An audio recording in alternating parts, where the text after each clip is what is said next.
She thought he was a memory. He built an empire to make sure she'd need him.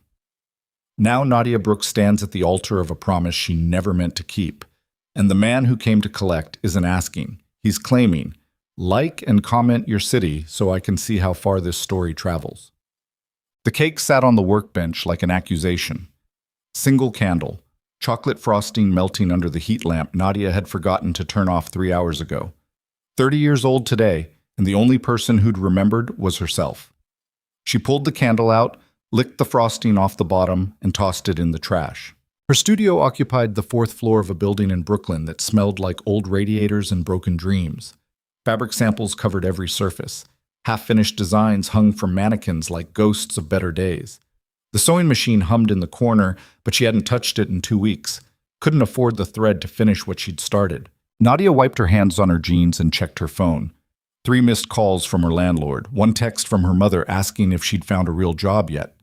Nothing else. She poured herself a glass of wine that cost $4 and tasted like regret.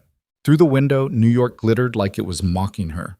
All those lights, all that money, all that life happening somewhere she couldn't reach. She'd moved here 8 years ago with a portfolio and a dream. Now she had a lease she couldn't pay and a stack of rejection letters from every fashion house in the city. The wine tasted worse with each sip, but she kept drinking. Her phone buzzed. Unknown number. She almost didn't answer. Debt collectors had her number. So did the electric company. But something made her thumb slide across the screen. Hello? Silence. Then breathing. Controlled. Deliberate. Nadia Brooks. Not a question, a statement. The voice was male, accented, precise. Korean, maybe. She couldn't place it. Who is this? You don't remember me. I get a lot of calls I don't remember. If you're selling something, I'm not selling anything, I'm collecting. Her hand tightened around the phone. Collecting what? What you promised me 12 years ago. The line went dead. Nadia stared at her phone. Her pulse kicked up for no reason she could name. 12 years ago, she'd been 18, fresh out of high school, working nights at her aunt's dry cleaning shop in Queens. She'd promised a lot of things back then, most of them to herself, none of them to strange men with voices like knives. She set the phone down and tried to ignore the way her hands shook. Outside, a car horn blared. Tires squealed. Nadia looked up just in time to see the convoy roll down her street. 3 black SUVs, armored. Windows tinted so dark they looked like holes cut into reality. They moved in formation, precise as surgeons, and stopped directly in front of her building. Her street, her block where nothing ever happened except petty theft and the occasional domestic dispute. The lead vehicle's door opened. Nadia pressed her face against the window, breath fogging the glass. A man stepped out. Tall, Korean, mid-30s maybe. He wore a black suit that cost more than her rent, and he moved like violence was a language he spoke fluently but chose not to use. 2 men flanked him, both armed. She could see the bulge of holsters under their jackets. They crossed the street, headed straight for her building. Nadia's phone buzzed again, same unknown number. 4th floor, the voice said. Don't make me wait. Her apartment door was locked. She checked, twice.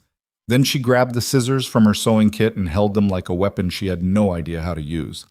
Footsteps in the hallway, heavy, multiple sets. They stopped outside her door. 3 knocks. Deliberate, patient.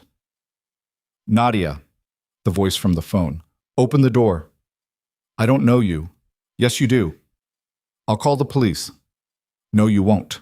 He was right. She wouldn't. Couldn't afford what happened when police showed up in her neighborhood and started asking questions. Couldn't afford the attention. She opened the door 6 inches, left the chain on.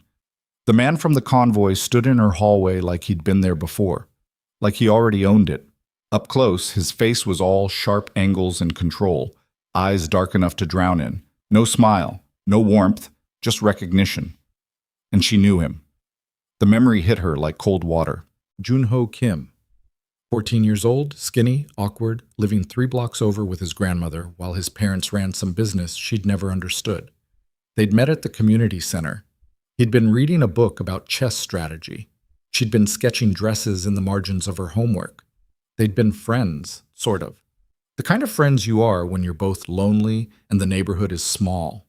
She remembered the promise, a stupid joke on a rooftop during a summer that felt like it would never end. If we're both single at 30, we'll get married. She'd laughed. He'd nodded, solemn as death, and shaken her hand. She'd forgotten about it the next week. He clearly hadn't. Junho? You remember? He didn't smile. Good. That makes this easier. Makes what easier? May I come in? No. He looked at the chain on her door, then at her. Something flickered in his expression. Amusement, maybe. Or pity. I'm not here to hurt you, Nadia.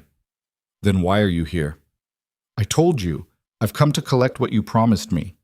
Her grip tightened on the scissors. That was a joke. Not to me. One of the men behind him shifted, hand moving toward his jacket. Junho raised one finger, a tiny gesture. The man froze. I have a proposal, Junho said. One that benefits us both. But I'd prefer to discuss it inside. Your neighbors are watching. He was right. Mrs. Chen from 4B had her door cracked open. Mr. Rodriguez was pretending to check his mail. Nadia's mind raced. This was insane. This was dangerous. This was— 5 minutes, she said. Then you leave. She unlatched the chain. Junho stepped inside. The two men stayed in the hall. The door closed behind him, and suddenly her studio felt very small. He looked around, took in the fabric, the mannequins, the dying cake, the empty wine bottle. His expression didn't change. You're a designer. Trying to be. Failing? That's none of your business. It is now. He moved to her workbench, picked up one of her sketches, studied it with the focus of someone who actually understood what he was looking at. This is good work. Why isn't it selling? Because the world doesn't care about good work. It cares about connections, money, names. She crossed her arms. Things I don't have. You could. What? He set the sketch down, turned to face her fully. I can give you everything you need. Capital, connections, protection. A platform that will make every fashion house in this city pay attention. In exchange for what? Marriage. The word landed like a punch. Nadia laughed. It came out sharp and a little hysterical. You're serious. I'm always serious.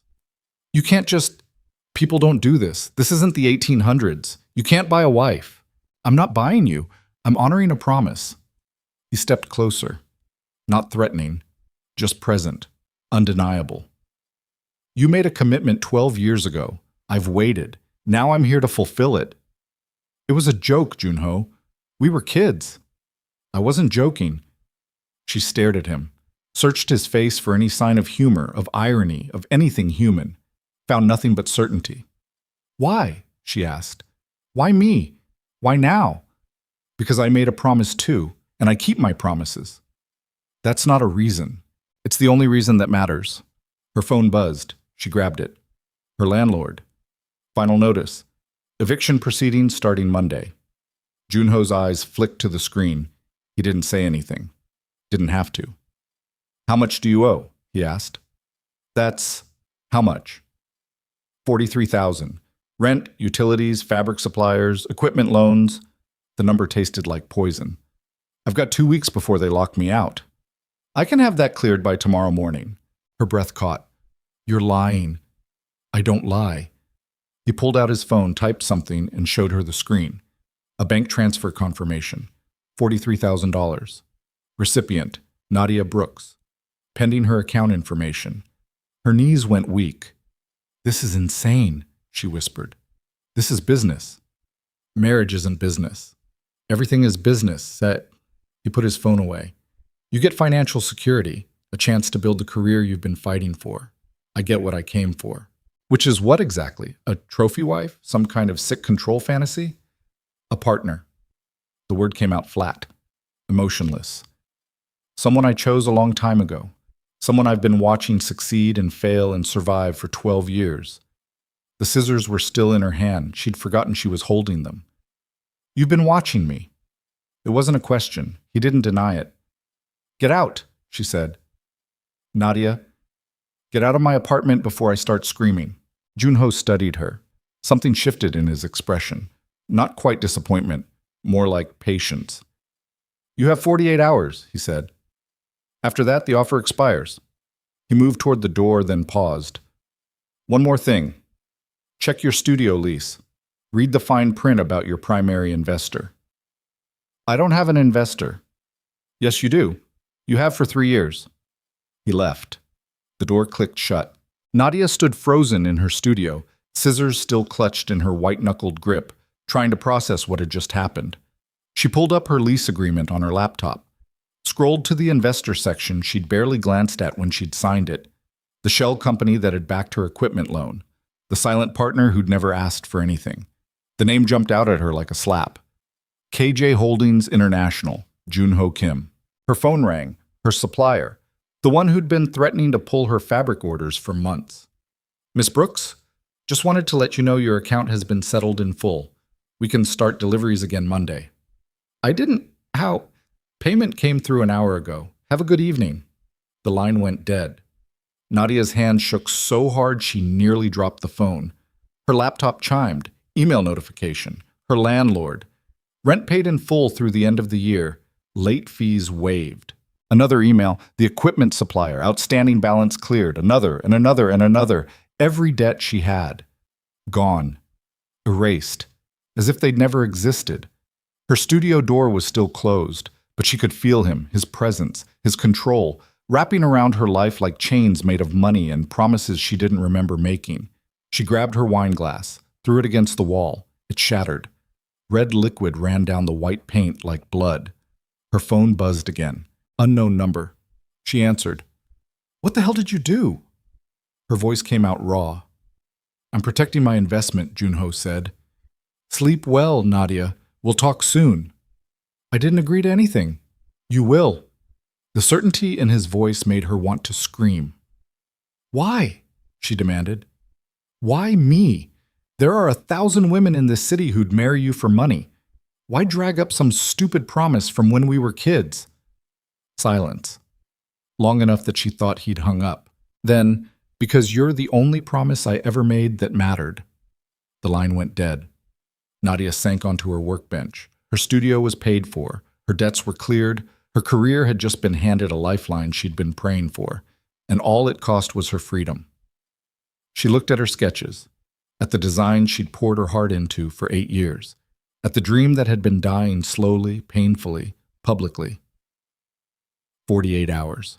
She had 48 hours to decide if she was going to sell herself to save everything she'd built.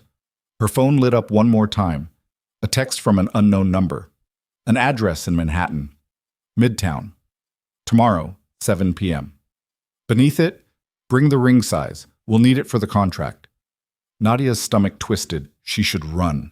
Pack a bag, leave the city, disappear into a life where men like Jun-Ho Kim couldn't find her.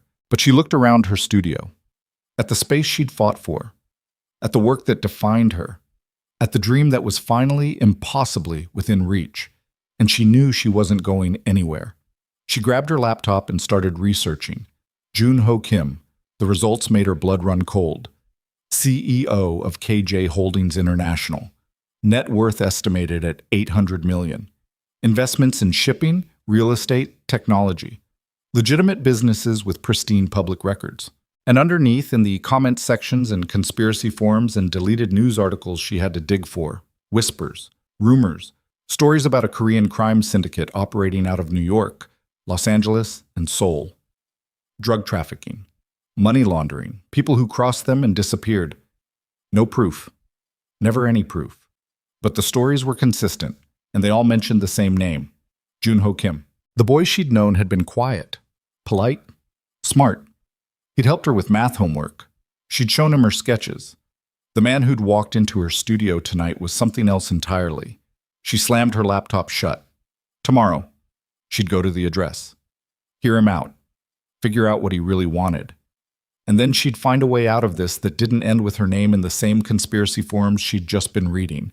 Her phone buzzed. She grabbed it. A photo. Sent from the unknown number. It was her, taken today.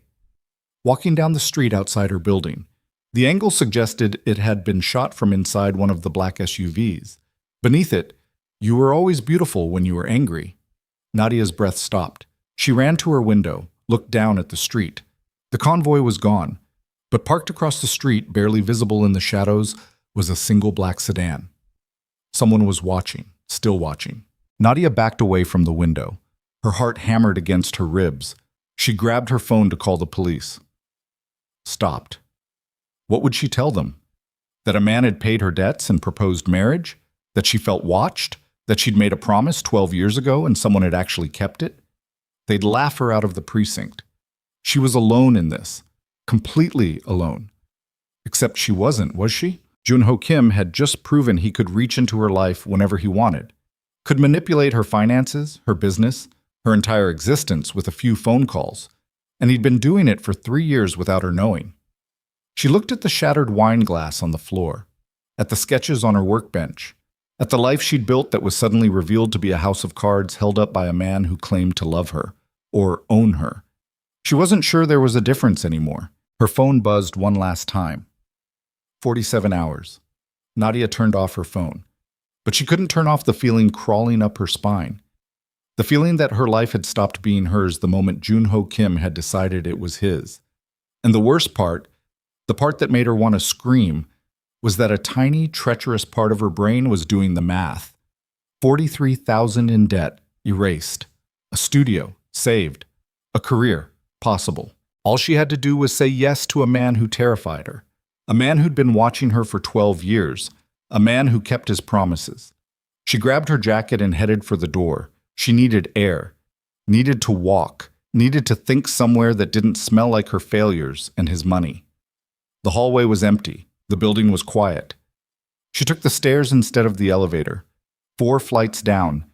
Her breath came hard and fast. She pushed through the front door and stepped onto the street. The black sedan was still there.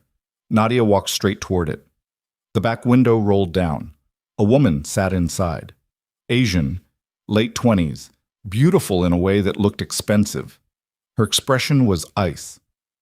"Miss Brooks," the woman said. "I'm Harper Choi, Mr. Kim's executive assistant. Tell him to stop watching me.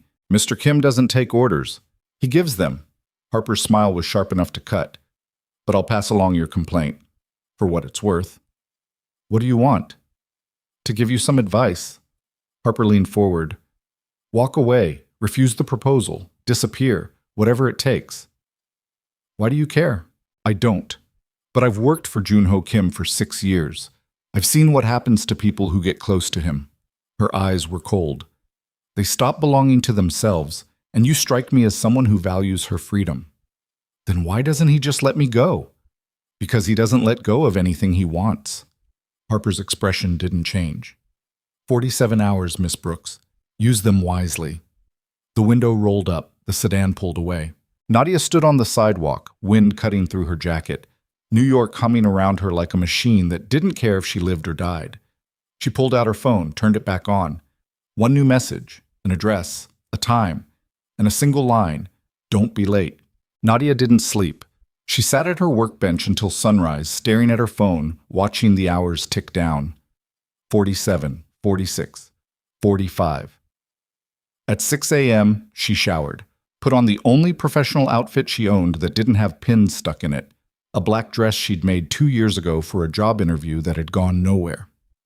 She looked at herself in the mirror. Dark circles under her eyes, hair pulled back tight enough to hurt. She looked like someone going to a funeral. Maybe she was. The address Junho had sent was in Midtown, a building on 5th Avenue with a lobby that cost more than her entire life. She walked in at 6:55, her heels clicking against marble that reflected her face back at her like a warning. Security stopped her at the desk. "Name?" "Nadia Brooks. I have an appointment." The guard checked his tablet. His expression didn't change, but something shifted in his posture, like he'd just read something that made him nervous. "Top floor, private elevator on your right." He handed her a key card. The elevator was all glass and chrome. It rose fast enough to make her stomach drop. Through the windows, New York spread out below her like a game board. Buildings, streets, lives happening in miniature, all of it so small from up here.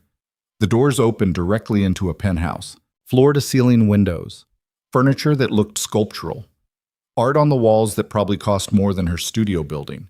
Everything was black, white, or steel, clean lines, no warmth, like someone had designed a space to look powerful rather than lived in.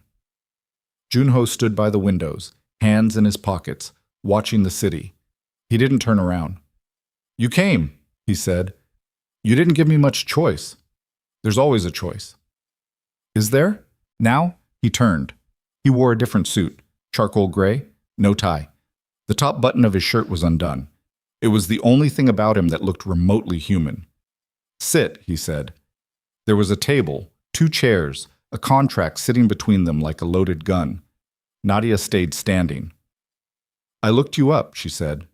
"I'm sure you did. The business side is impressive. Real estate, tech investments, shipping. You've built an empire." "Thank you. But that's not all you've built, is it?" His expression didn't change. "What do you think you found? Stories, rumors, whispers about money laundering, smuggling, people who cross you and disappear. Nothing proven, nothing concrete, but a lot of smoke for there to be no fire. And what do you think?" He moved toward her. Not aggressive, just deliberate. "Do you think I'm a criminal, Nadia?" "I think you're dangerous." "Those aren't the same thing." "Close enough." He stopped 3 feet away. Close enough that she could smell his cologne, something expensive and cold. "I operate in a world with different rules," he said. "Rules that allow me to protect what's mine and eliminate threats before they become problems. Is that criminal? In some jurisdictions, yes. In others, it's just business." "That's not an answer." "It's the only answer you're going to get." He gestured to the table. "The contract. Read it." She didn't move. "Why me, Junho? You still haven't answered that." "I told you." "The promise." "I know. But that's not enough. You don't build an empire and then marry some struggling designer because you shook hands on a rooftop when you were 14. So why?" Silence stretched between them. When he spoke, his voice was quieter. "Because you were the only person who ever looked at me and didn't see what I could give you. You saw me. And when I made that promise, I meant it. I've been waiting 12 years to keep it." That's obsession. That's commitment. It's not love. Something flickered across his face, too fast to catch. "Love is a luxury. I'm offering you something more valuable. Security, power, a future where you never have to beg for scraps from people who don't see your worth." "In exchange for what? My freedom?" "In exchange for partnership." He pulled out a chair. "Read the contract." Nadia's hands shook as she sat down. The contract was 40 pages, legal language so dense it made her head hurt. But the terms were clear enough. Marriage. 1 year minimum. She would take his name, live in his home, appear publicly as his wife at business functions and social events. In exchange, she would receive a monthly allowance of $50,000, full ownership of her studio space, connections to every major fashion house in New York, and a settlement of $5 million if the marriage lasted the full year. If she broke the contract early, she got nothing. If he broke it, she got $10 million. "This is a business transaction," she said. "All marriages are business transactions. Most people just don't admit it." She flipped through the pages, stopped at section 7. Fidelity clause. Neither party shall engage in extramarital affairs during the term of this agreement. Standard. You expect me to be faithful to a marriage that isn't real? I expect you to honor the contract you sign. And if I don't, then you'll learn why people who break agreements with me tend to regret it. The threat hung in the air like smoke. Nadia closed the contract. "I need time to think." "You have 45 hours. "I need a lawyer to review this." "By all means, I'll have my attorney send recommendations." "Your attorney? Unless you'd prefer to hire your own. Though I should mention that most lawyers in this city have worked for me at one point or another. Conflict of interest might be an issue." She wanted to throw the contract in his face, wanted to walk out and never look back. But her mind kept doing the math. $5 million, a career, freedom from debt, from struggle, from the constant terror of losing everything she'd worked for. All she had to do was sell 1 year of her life. "Can I take this with me?" she asked. "Of course." He pulled a pen from his pocket, set it on the table. "But know this, Nadia. If you sign, I will protect you. If you refuse, I will walk away. But the debts I cleared, the money I've spent keeping your studio afloat for 3 years, that comes due. All of it. With interest." Her blood went cold. You said you were protecting your investment. I was. But if you're not going to be my wife, then you're not my investment anymore. You're just someone who owes me money. That's extortion. That's business. She stood so fast her chair scraped against the floor. You're a bastard. I'm practical. He didn't move, didn't react. You have two choices. Sign and build the life you've always wanted, or walk away and spend the next decade paying me back. How much? With interest? $273,000. The number hit her like a fist. I don't have that kind of money. I know. You planned this, all of it. You've been setting me up for years. I've been investing in you. There's a difference. No, there isn't. Her voice cracked. You manipulated me. You made sure I'd fail so I'd be desperate enough to say yes. I made sure you'd survive long enough to have a choice. He picked up the pen, held it out. This is the choice, Nadia. Take it or leave it, but decide fast. My patience has limits. She grabbed the contract, shoved it in her bag. I'll give you an answer tomorrow. Tonight, 7 p.m., here. Tomorrow. Tonight, or the offer expires and the debt comes due Monday morning. She wanted to scream, wanted to hit him, wanted to do anything except stand there feeling trapped. Instead, she turned and walked toward the elevator. Nadia. She stopped, didn't turn around. You're stronger than you think, he said. That's why I chose you. The elevator doors opened. She stepped inside. The last thing she saw was Junho standing by those massive windows, watching her leave like he already knew she'd come back. The lobby felt like drowning. Nadia pushed through the doors onto Fifth Avenue and kept walking. No destination, just movement. Her mind spun in circles. $273,000. A year of her life. A marriage to a man who might be a criminal. She pulled out her phone, called the one person who might understand. Her mother answered on the third ring. Nadia, it's early. What's wrong? Nothing. I need advice. About what? She opened her mouth, closed it. What was she supposed to say? That she was considering marrying a mafia boss because he'd paid her debts? Never mind, she said. I'm fine. You don't sound fine. I'm just tired. Are you eating? You need to eat. Mom? And you need to think about getting a stable job. This design thing isn't working out. You're 30 now. You need to be practical. Nadia hung up. She stood on the sidewalk, phone in her hand, realizing she was completely alone. No friends close enough to confess this to. No family who would understand. No one who could help her make sense of a choice that wasn't really a choice at all. Her phone buzzed. Unknown number. She almost didn't answer. What? Miss Brooks. Harper Choi. Her voice was ice. We need to talk. I'm not interested. Then you're an idiot. Coffee. 20 minutes. There's a cafe on Spring Street called Lena's. Don't be late. The line went dead. Nadia stared at her phone. She should go home. Should review the contract. Should figure out a way out of this that didn't end with her destroyed. Instead, she got on the subway and headed downtown. Lena's was the kind of place that served overpriced lattes and had Wi-Fi passwords written on chalkboards. Harper sat in the back corner wearing sunglasses indoors and a jacket that cost more than Nadia's entire wardrobe. Nadia slid into the seat across from her. Talk, she said. Harper removed her sunglasses. Up close, she was even more beautiful and angry. It radiated off her like heat. I told you to walk away. And I told you I don't take orders from strangers. Then take advice from someone who knows Junho better than you ever will. Harper leaned forward. He's going to ruin you. He's offering me a way out of debt. He's offering you a cage, and you're too desperate to see the bars. Why do you care? Harper's jaw tightened.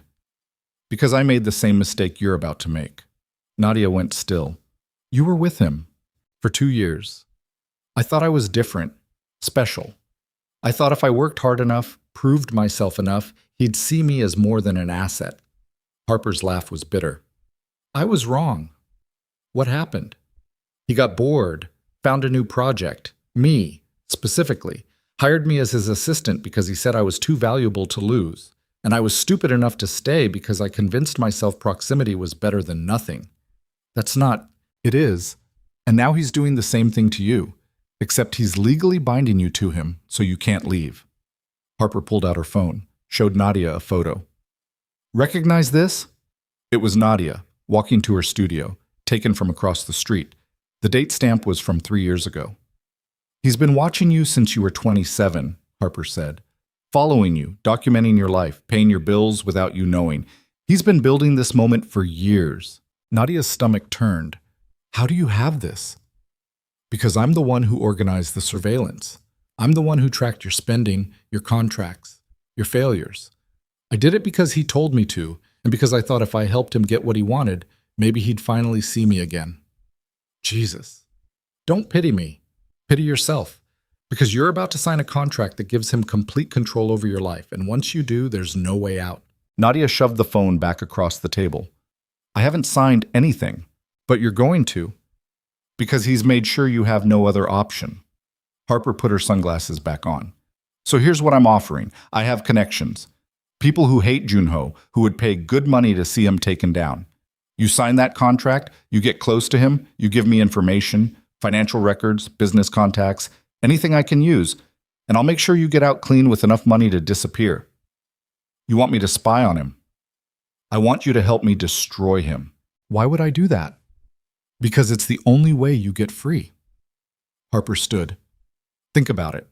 But don't think too long. Once you sign, you belong to him. She walked out. Nadia sat alone at the table, her coffee going cold, her mind screaming. This was insane. All of it. The contract, the surveillance, Harper's offer. She pulled out her phone, Googled her own name. Nothing unusual came up. Just her social media, a few mentions in small fashion blogs, her studio website. Then she tried a different search. KJ Holdings International plus Nadia Brooks. One result. Buried in a financial disclosure from 2 years ago. A shell company under KJ Holdings had acquired the lease on her building, the same building where she'd been struggling to pay rent. He'd bought her building. He'd been her landlord for 2 years and she hadn't known. Nadia's hand shook so hard she nearly dropped her phone. She left the cafe, walked without seeing. Her feet carried her back to Brooklyn, to her studio, to the space that suddenly felt like a cage she'd been living in without realizing the door was locked. She pulled up the contract on her laptop, read it again, slower this time. Section 12. Termination clause. Either party could end the marriage early with 30 days' notice and forfeiture of all financial benefits. Section 13. Non-disclosure agreement. She could not discuss the terms of the contract, the nature of his business, or anything she learned during the marriage with anyone. Violation resulted in penalties up to $10 million. Section 14. Dispute resolution. All conflicts would be handled through private arbitration. No courts, no public record. He'd thought of everything. Every escape route closed before she could find it. Her phone buzzed. Junho. Have you decided? I'm still thinking. Think faster. It's 3 p.m. You have 4 hours. I need more time. No, you don't. You're stalling because you're hoping for a miracle. There isn't one coming. Sign or don't, but stop wasting my time. What if I refuse and can't pay you back? Then I take everything. Your studio, your equipment, your designs, all of it becomes mine to cover the debt, and you start over with nothing. You'd really do that? I'd really do that. You're a monster. I'm a businessman. There's a difference. No, she said. There isn't. She hung up. 4 hours. She had 4 hours to decide if she was going to sell her soul or lose everything she'd built. Nadia looked around her studio, at the designs hanging from mannequins, at the fabric samples she'd carefully curated, at the space she'd poured herself into for 8 years. She thought about her mother's voice telling her to be practical. She thought about Harper's warning. She thought about the way Junho had looked at her, like she was already his. Her phone rang again. Different number. One she recognized from 12 years ago. Her hands froze. She answered. Nadia Brooks? This is Marcus Chen. I don't know if you remember me, but we went to high school together. I just moved back to New York and saw your studio online. I was hoping we could grab coffee and catch up. Marcus Chen, captain of the debate team, scholarship to Yale. She'd had a crush on him senior year that had gone nowhere because he'd been dating someone else. Marcus, wow, it's been forever. I know. I've been in San Francisco working in tech, but I'm back east now. Would love to see what you've been up to. She almost said no. almost told him she was drowning and couldn't handle small talk with a ghost from her past. But something in his voice was warm, normal, human. "Coffee sounds good," she said. "When?" "Tonight? I know it's short notice, but I'm only in town for a few days." Tonight, 7 p.m., when she was supposed to give Junho her answer. "Tonight's complicated," she said. "Tomorrow, then?" "Tomorrow works." They made plans, exchanged numbers, hung up. Nadia stared at her phone. For the first time in days, something felt like a choice she was actually making. Then her screen lit up. A photo message. From Junho's number. It was Marcus, sitting in a coffee shop. The photo was taken from outside, through the window. Beneath it, funny how old friends suddenly reappear, almost like someone paid them to. Nadia's blood went cold. Another message. "He'll be well compensated for his time, but don't confuse kindness with coincidence." She called him. He answered immediately. "You son of a bitch," she said. "I told you, I protect what's mine." "I'm not yours. Not yet. But you will be. Because every option you think you have is one I'm giving you. Every choice is one I've designed. You can fight it, but we both know how this ends." I could go to the police. And tell them what? That a successful businessman paid your debts and proposed marriage? That's not a crime, Nadia. That's charity. The surveillance, private security, completely legal. You're manipulating my entire life. I'm removing obstacles so you can see clearly. His voice was calm, reasonable, like he was explaining basic math. You're a brilliant designer drowning in a system designed to keep people like you down. I'm offering you a way up, the only way up. Everything else is an illusion. Did you stage Marcus calling me? Silence. Then, I may have made sure he knew you were looking for investors. What he does with that information is his choice. That's the same thing. Is it? He called you. He wants to see you. I didn't force him. You paid him. I paid him to be in New York this week for business reasons. If he happens to reach out to an old friend while he's here, that's his decision. Nadia wanted to scream. You've thought of everything. That's why I'm successful. And that's why I can't trust you. Trust isn't required, only commitment. I need to think. 3 hours, Nadia. Then I'm done waiting. He hung up. Nadia sank to the floor. Her mind was a mess. Every thought led back to the same conclusion. She was trapped. Completely, utterly trapped. If she signed, she sold herself. If she didn't, she lost everything. There was no third option, no escape route, no miracle coming, just a choice between two kinds of drowning. Her door buzzed. She ignored it. It buzzed again, longer, more insistent. Go away, she called. Miss Brooks, I have a delivery. She dragged herself to her feet, opened the door. A courier stood there with a box. Small, black, expensive looking. Sign here. She signed, took the box, closed the door. Inside was a ring, not the engagement ring she'd been expecting, a simple platinum band. No diamond, just clean metal with an inscription inside. You were always going to say yes. Nadia dropped the box like it burned her. Her phone rang. Unknown number. She knew who it was anyway.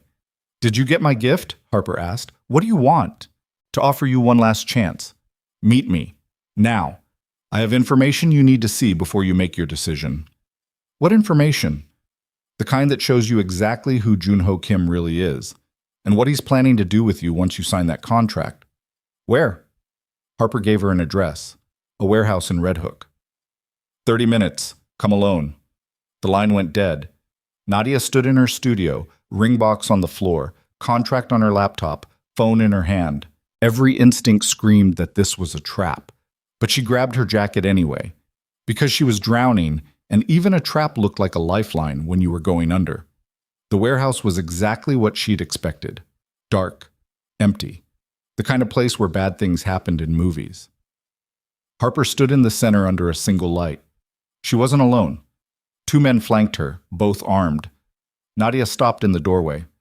I thought you said come alone. I did. I didn't say I'd be alone. Harper gestured. Come here. I don't bite. Nadia walked forward slowly, every nerve on fire. Show me what you wanted to show me. Harper pulled out a tablet, opened a folder. Junho Kim, born in Seoul, moved to Queens at 13 after his father's import business collapsed. What he tells people is that he rebuilt the family fortune through smart investments. What he doesn't tell people is how he got the capital to start. She swiped through photos, crime scenes, bodies, police reports with Junho's name mentioned but never charged. He worked for the Korean mob, started as muscle, moved up fast because he was smart and ruthless.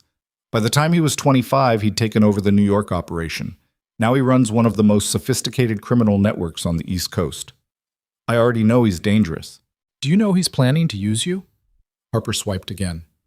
He needs legitimacy. A wife, someone clean, American, photogenic. Someone who can stand next to him at fundraisers and business dinners and make people forget he's a criminal. That's what the contract is for. The contract is step 1. Step 2 is this. She showed Nadia another document, a business plan. He's going to use your fashion line as a front. He'll pump money through your studio, claim its revenue, and launder millions while you smile for the cameras and pretend you're a successful designer. Nadia's stomach dropped. You're lying. Am I? Look at the numbers. Harper shoved the tablet at her. Your studio is the perfect vehicle. Small enough to stay under the radar, public enough to provide cover.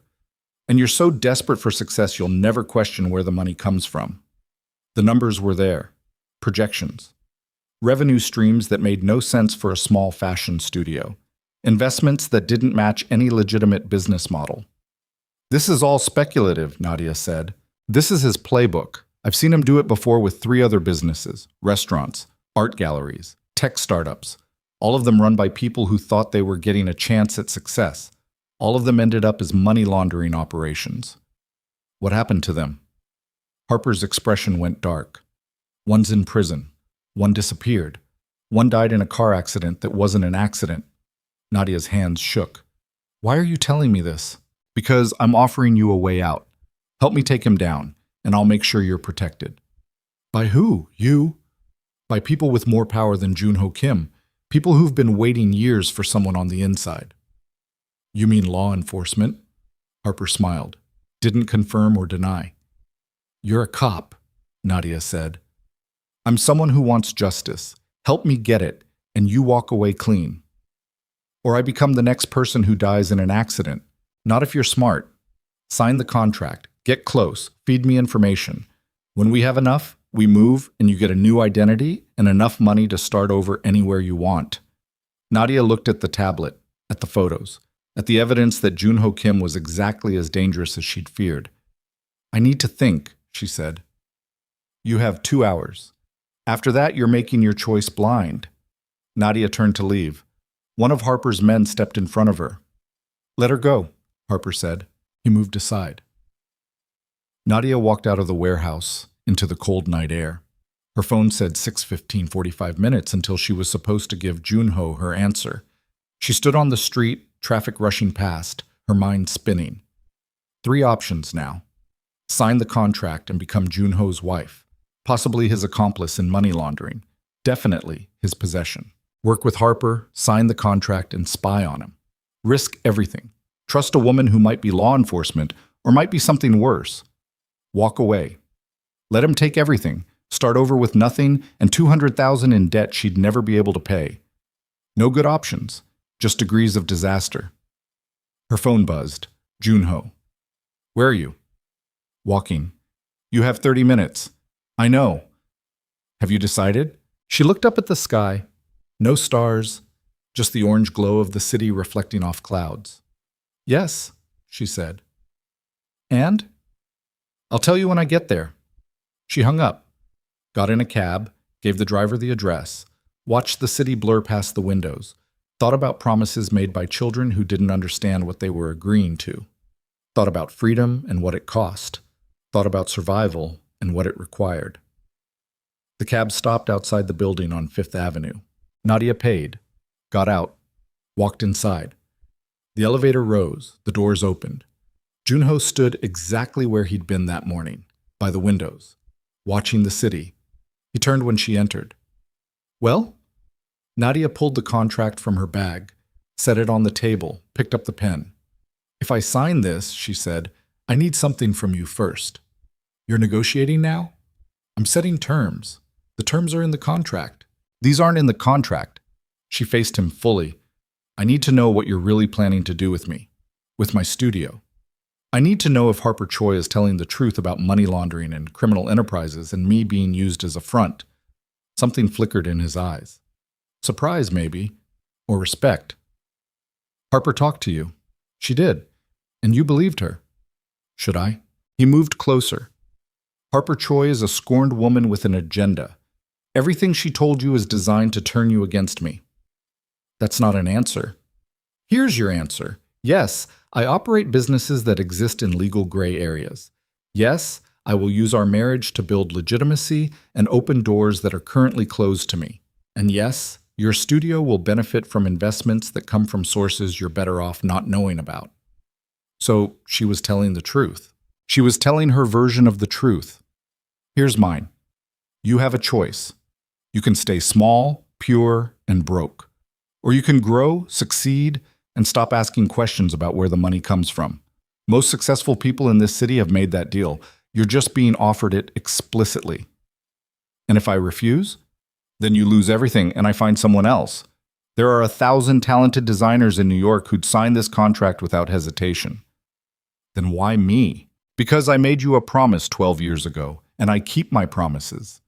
He took the pen from her hand. Last chance, Nadia. Sign or walk. She looked at the contract, looked at him, thought about everything she'd learned in the past 48 hours, and realized Harper was right about one thing. Once she signed, she belonged to him. But she'd been drowning for years, and this was the only lifeline anyone had ever thrown her, even if it came with chains attached. I need one more thing, she said. What? If I sign, I want access to your business, your operations, everything. I won't be a trophy wife who doesn't know what her husband does. That's not how this works. Then we don't have a deal. They stared at each other. The silence stretched. Finally, Junho smiled.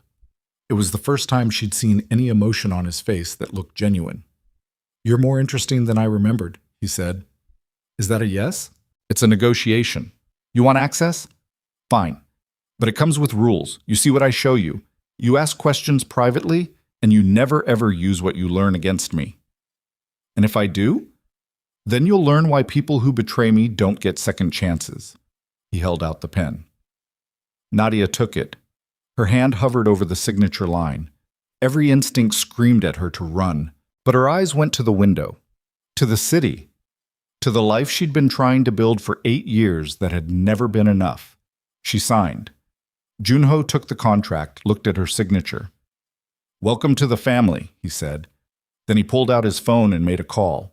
It's done. Start the preparations. He hung up, turned to her. We're getting married in 72 hours. Small ceremony, private. Family and close business associates only. Harper will coordinate your schedule. A stylist will arrive tomorrow morning to prepare you for the engagement announcement. Wait, 72 hours? I thought... You thought wrong. The contract is effective immediately. You're mine now, Nadia, and I don't wait. Her legs went weak. She'd just signed her life away to a man who might be a criminal, and she had 3 days to figure out if she'd made the right choice or the biggest mistake of her life. Junho poured 2 glasses of whiskey, handed her one. To promises kept, he said. She didn't drink. He did. Then he stepped closer, close enough that she could feel the heat coming off him. One more thing, he said quietly. Harper Choi contacted you tonight because I allowed it. I wanted you to have all the information before you chose me. Now you have, and now you know exactly what you're getting into. Nadia's blood turned to ice. You set her up. I gave her enough rope to hang herself. She took it. He traced a finger along her jaw.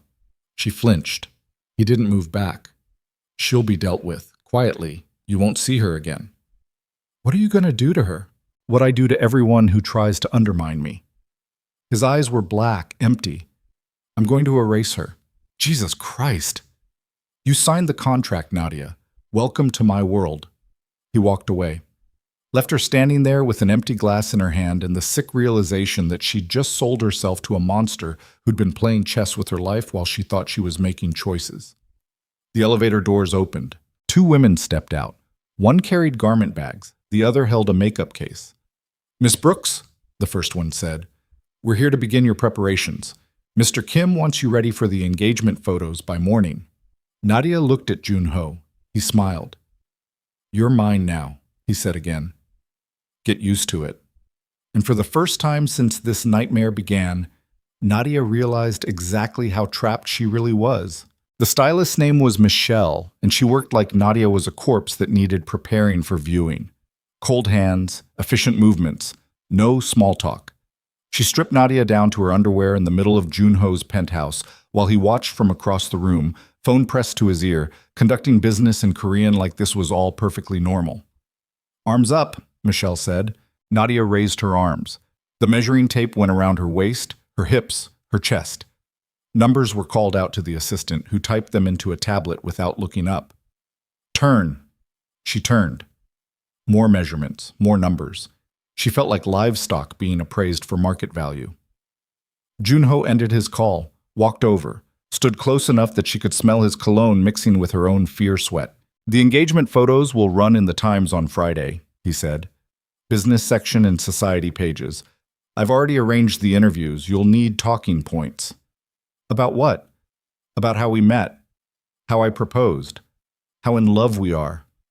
He said it without irony, without emotion, like he was dictating a grocery list. I'm not an actress. You'll learn. He nodded to Michelle. Show her the options.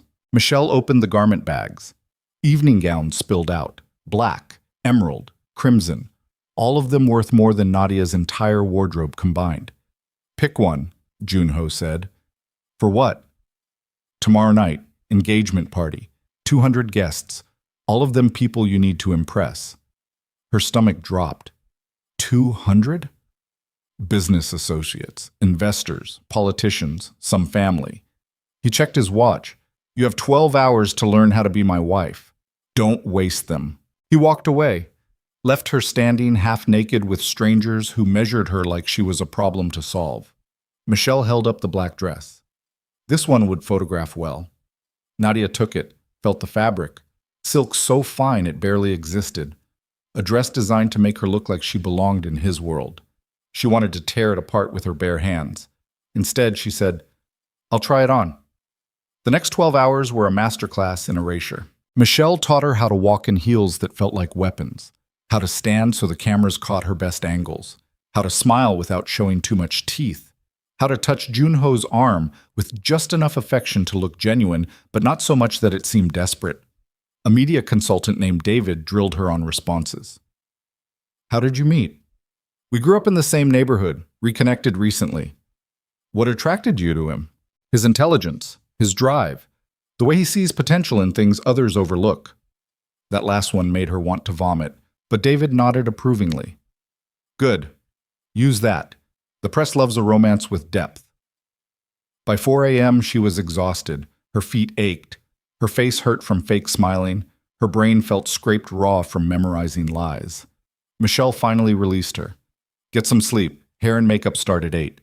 Nadia stumbled to the guest bedroom they'd assigned her, locked the door, collapsed on the bed, still wearing the black dress because she was too tired to take it off.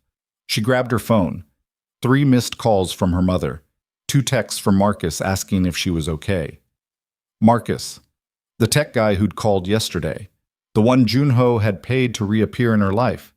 She should delete his number, should cut off every connection that wasn't real. Instead, she texted back, Sorry, work emergency, rain check? His response came immediately. Of course, hope everything's okay. She stared at those words, that small kindness from someone who didn't even know he was being used. Then she opened her photos, scrolled back 12 years to a picture she'd forgotten she had. Her and Junho on that rooftop, taken by some other kid whose name she couldn't remember. Both of them skinny and awkward and young enough to believe promises meant something. She looked happy in the photo.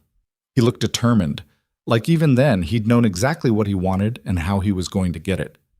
Nadia deleted the photo. Then she cried into a pillow that cost more than her monthly rent until exhaustion dragged her under. She woke to someone pounding on the door. Miss Brooks, it's 8:15. You're late.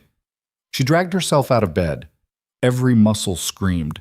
The dress was wrinkled beyond repair. She opened the door. Michelle stood there with an army of assistants carrying cases and equipment. You slept in your dress. I was tired. That dress cost $18,000. Then maybe you shouldn't have left me alone with it. Michelle's expression could have frozen water. Get in the shower, now. 2 hours later, Nadia looked like someone else. Hair blown out and styled in soft waves. Makeup so perfectly applied it didn't look like makeup at all. The black dress replaced with the emerald one because Michelle decided it photographed better. She looked at herself in the mirror and didn't recognize the woman staring back. Perfect, Michelle said. Mr. Kim will be pleased. The engagement party was held in a private room at a restaurant Nadia had only seen in magazines. The kind of place where entrees cost $300 and you needed to know someone just to get a reservation. Junho met her at the entrance. He wore a tuxedo that made him look like he'd been born to wealth. He looked her over with the same expression Michelle had used, appraising, clinical. You'll do, he said. Thanks. You're pretty too. His mouth twitched. Almost a smile. Remember what David taught you.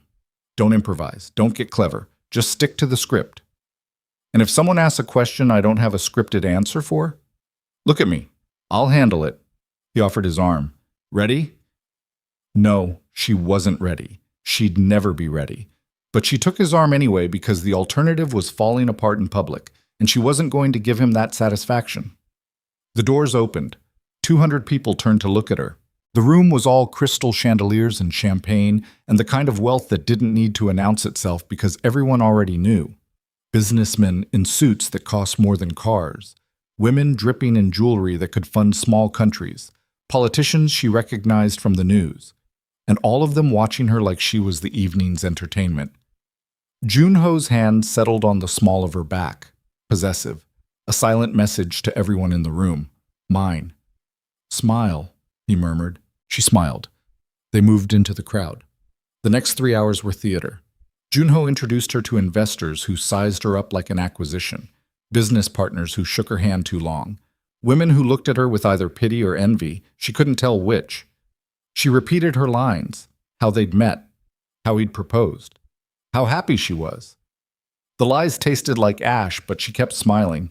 A photographer circulated, capturing moments that would be curated into the perfect love story for public consumption. Nadia drank champagne she didn't taste, ate food she didn't remember ordering, laughed at jokes she didn't hear.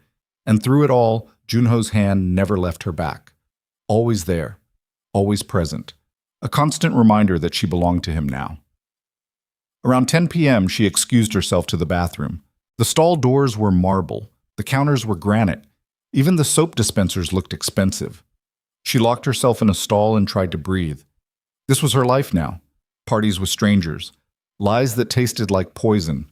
A husband who looked at her like property. The bathroom door opened. Voices filtered in. Women. Laughing. Did you see the dress? Valentino. He's already spending on her. She's pretty, I'll give her that. But she doesn't belong here. None of his projects ever do. Nadia froze. How long do you think this one lasts? A year, maybe. That's what the contract usually says. I heard he's using her studio for laundering. Same game, different front. God, he's efficient. I almost admire it. They laughed. The sound was sharp and cold. Then they left. Nadia stayed in the stall, hands shaking, mind reeling. Projects, contract, laundering. They knew. All of them knew. And nobody cared.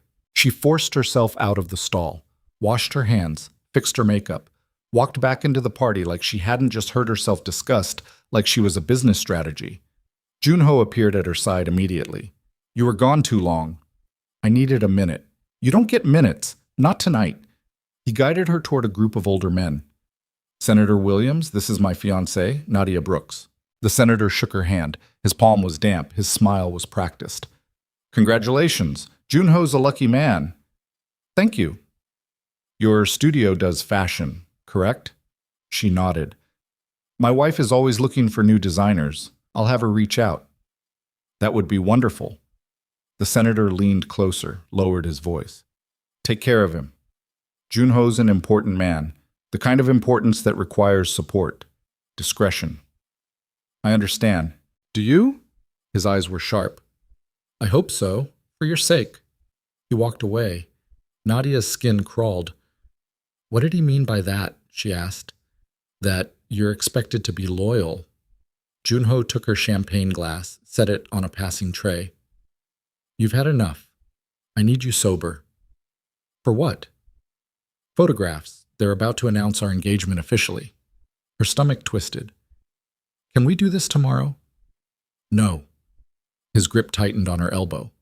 We're doing this now. He led her to a small stage at the front of the room. A microphone waited. So did the photographer. Someone tapped a glass. The room went quiet. Junho took the microphone. Thank you all for coming tonight, he said. His voice was smooth, confident. The voice of a man who'd never questioned his right to command a room. I've built my career on making smart investments. Tonight, I'm announcing my best one yet. Polite laughter. Nadia Brooks and I are engaged. We've known each other since we were young, and after years apart, we found our way back to each other. I couldn't be happier. He turned to her, extended his hand. She took it because everyone was watching. He pulled her close, kissed her. It was their first kiss. It felt like drowning. The room erupted in applause. Cameras flashed. Junho pulled back, smiled at her like she was the only person in the world. I love you, he said, just loud enough for the microphones to catch. She was supposed to say it back. That was the script, but the words stuck in her throat like broken glass. Junho's eyes narrowed, just slightly, a warning. I love you too, she forced out. More applause, more photographs. Then he led her off the stage and back into the crowd where people congratulated them with smiles that didn't reach their eyes. The party didn't end until 2 a.m. By the time they got back to the penthouse, Nadia's feet were bleeding inside her heels. Her face hurt from holding the fake smile for 6 hours straight. She kicked off the shoes, collapsed on the couch. Junho poured himself a drink. You did well, better than I expected. Is that supposed to be a compliment? It's an observation. He loosened his tie. The Times wants an exclusive interview tomorrow afternoon. I'll sit with you for the first half, then they'll want some solo quotes from you. More lies. More truth management. That's not the same thing. It is in my world. He sat across from her. You'll get used to it. Will I? You will, or you'll make yourself miserable trying to fight it. He took a sip. Your choice. She looked at him, really looked at him, at the man she'd sold herself to. Who are you? She asked. Really, not the business persona, not the polished image. Who is Junho Kim when nobody's watching? Nobody ever stops watching. That's not an answer. It's the only answer there is. He set down his glass. I'm whoever I need to be to survive, to succeed, to win. That's how this world works. You'll learn. I don't want to learn. Too late. You signed the contract. She wanted to scream, wanted to throw something, wanted to do anything except sit there feeling trapped. Instead, she said, I heard women in the bathroom tonight talking about me, about how I'm just another one of your projects, about how you're using my studio to launder money. His expression didn't change. And? Is it true? Does it matter? Yes. Why? You already signed, already committed. What I do with your studio is my business. It's my studio. Not anymore. He stood. Get some sleep. Tomorrow's going to be longer than today. He walked toward his bedroom. Junho. He stopped, didn't turn around. I want access, she said. To your business. Like we agreed. I want to see what you're really doing. No. We had a deal. I changed my mind. Now he turned. You're not ready for that level of information. Maybe in a few months, after you've proven you can be trusted. I said a lot of things to get you to sign, now you have, so I don't need to say them anymore. He looked at her like she was a child who had just asked a stupid question. Welcome to marriage, Nadia. It's nothing like the fairy tales. He disappeared into his room. The door closed, locked. Nadia sat alone in the living room of a penthouse that cost more than most people made in a lifetime, wearing a dress worth $18,000, engaged to a man she was starting to hate. She pulled out her phone, opened her messages, found Marcus's number, typed, Can we meet tomorrow? I need to talk to someone. Deleted it. She couldn't drag him into this. Couldn't use someone innocent as a life raft when she was the one who'd chosen to get on the sinking ship. Then she opened her browser, searched for Harper Choi. Nothing came up. No social media, no news articles, no professional profiles, like she'd never existed. Nadia's blood went cold. She tried variations, different spellings, associated searches. Still nothing. Junho's voice echoed in her memory. She'll be dealt with. Quietly. She searched for recent disappearances in New York, found 3 articles about missing persons. None of them were Harper. But that didn't mean anything. People who disappeared in Junho's world probably didn't make the news. She was about to close the browser when a new email notification popped up. Unknown sender, no subject line. She opened it, a single attachment, a video file. Her hand shook as she pressed play. The video was grainy. Security camera footage, black and white, timestamped from 3 years ago. It showed her, walking down the street near her studio, young, hopeful, unaware, and following 20 feet behind her, Junho. The video cut to another angle. Different day, same pattern. Her walking, him following, another cut, another day. Months of footage, all showing the same thing. He'd been stalking her for years.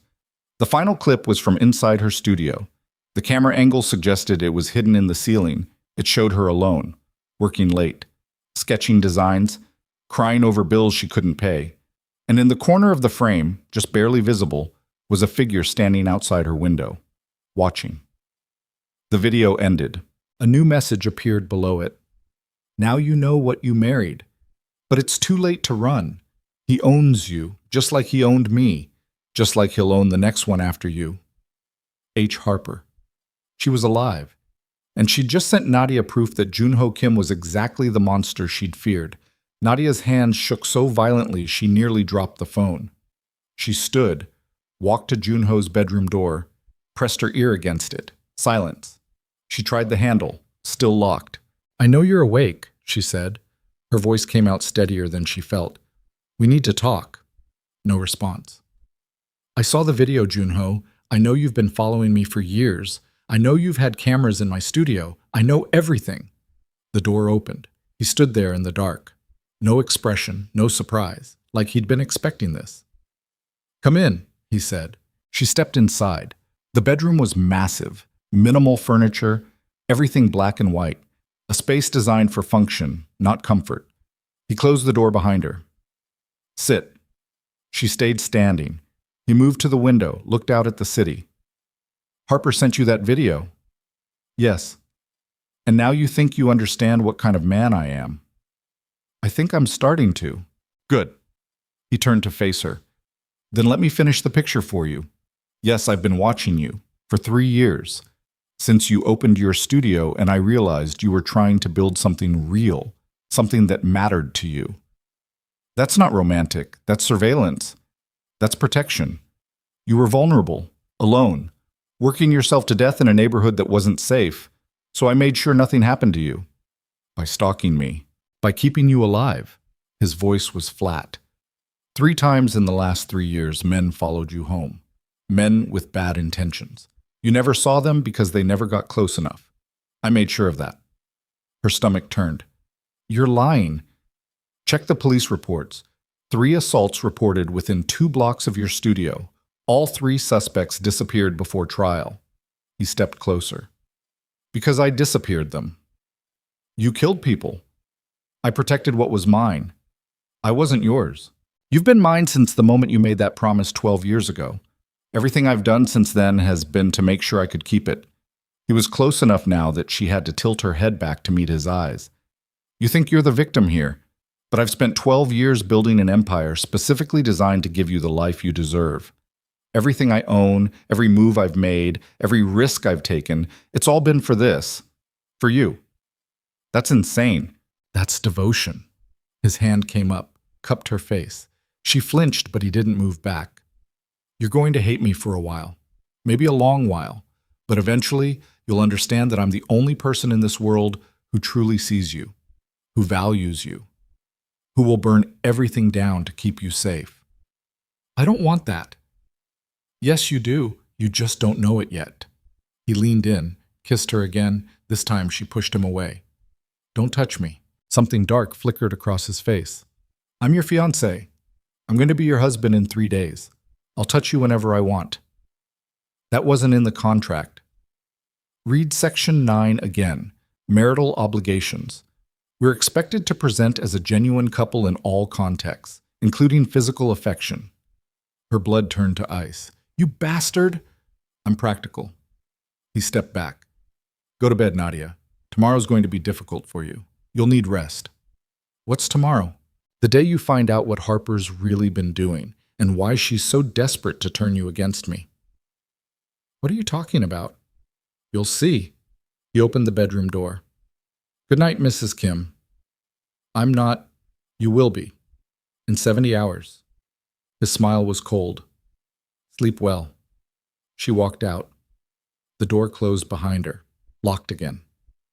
Nadia stood in the hallway, her entire world tilting sideways.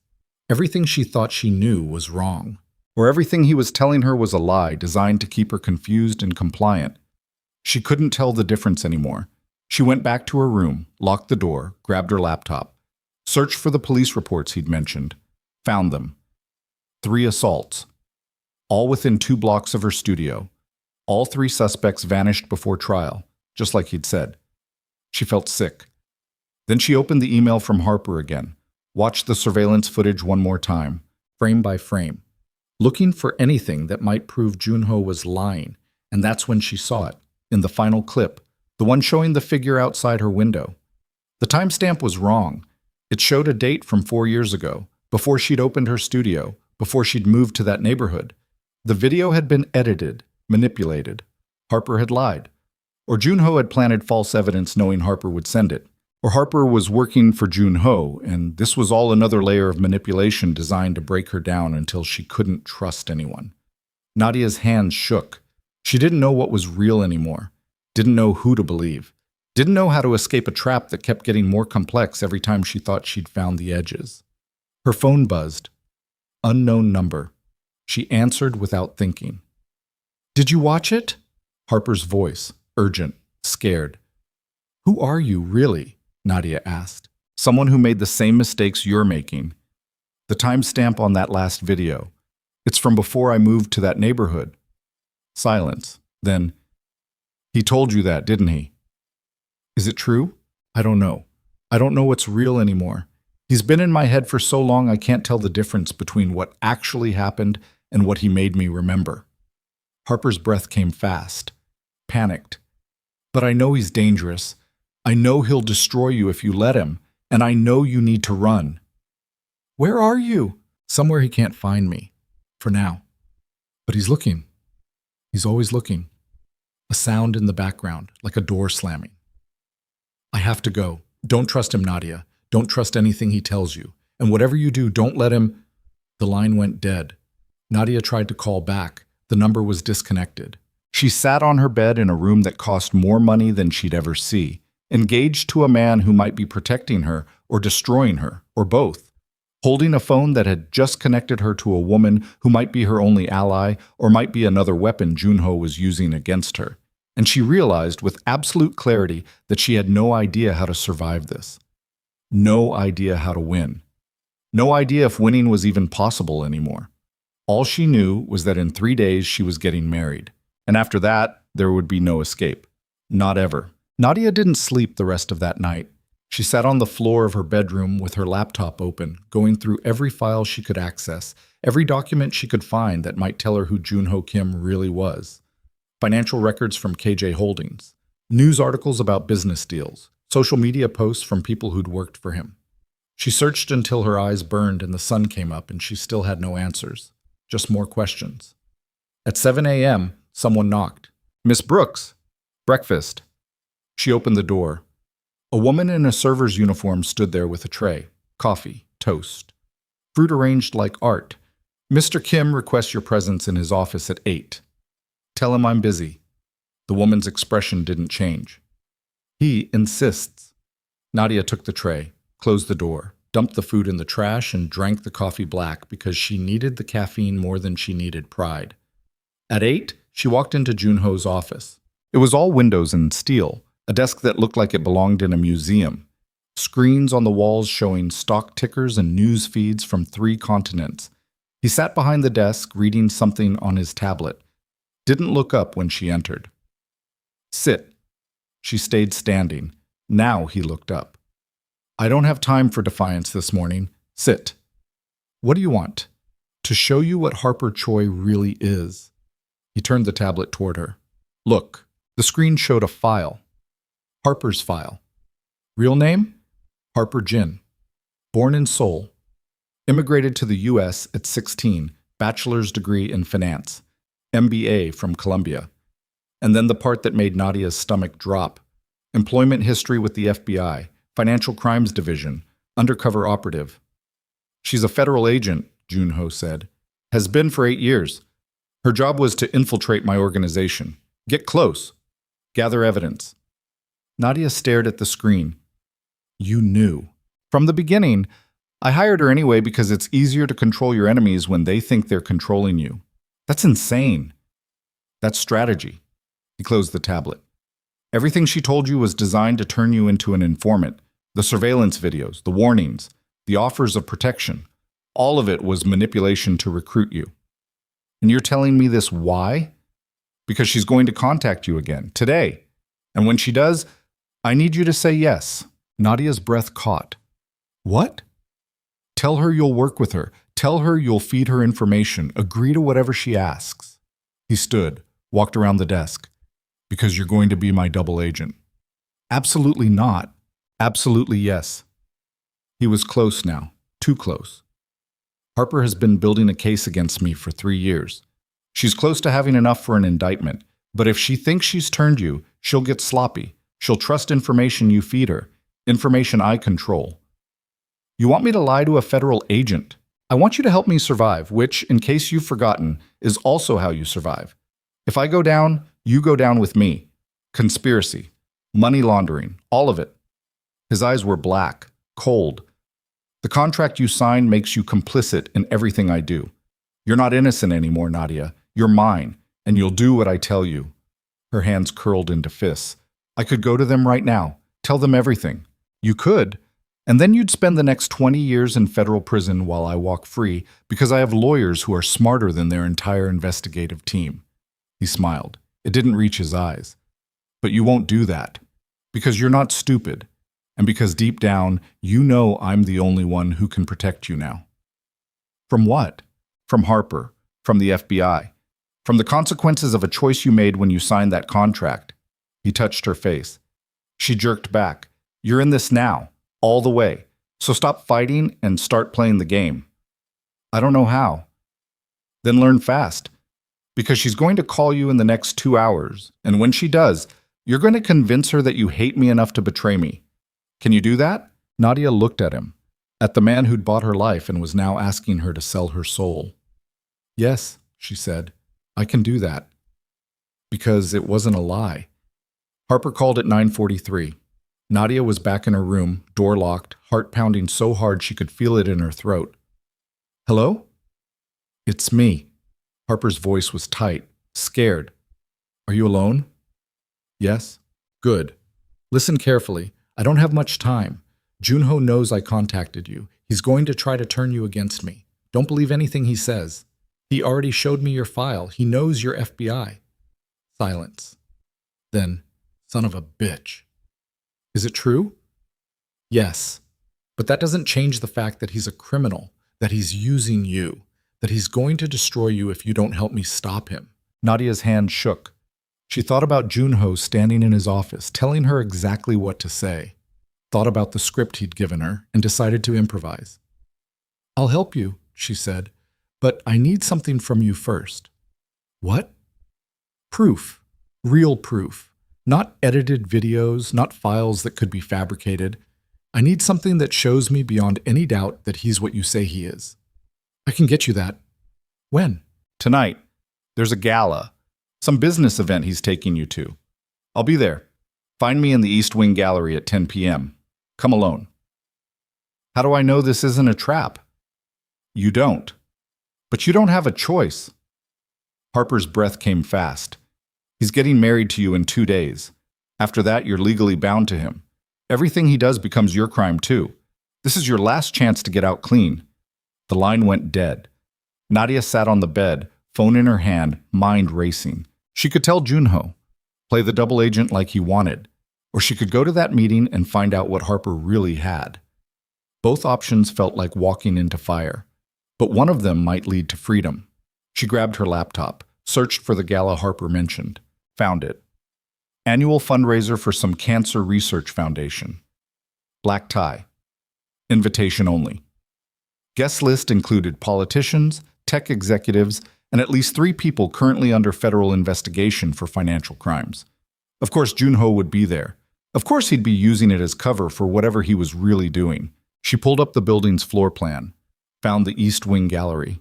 It was isolated, away from the main event space, the kind of place where conversations could happen without witnesses, the kind of place where people could disappear.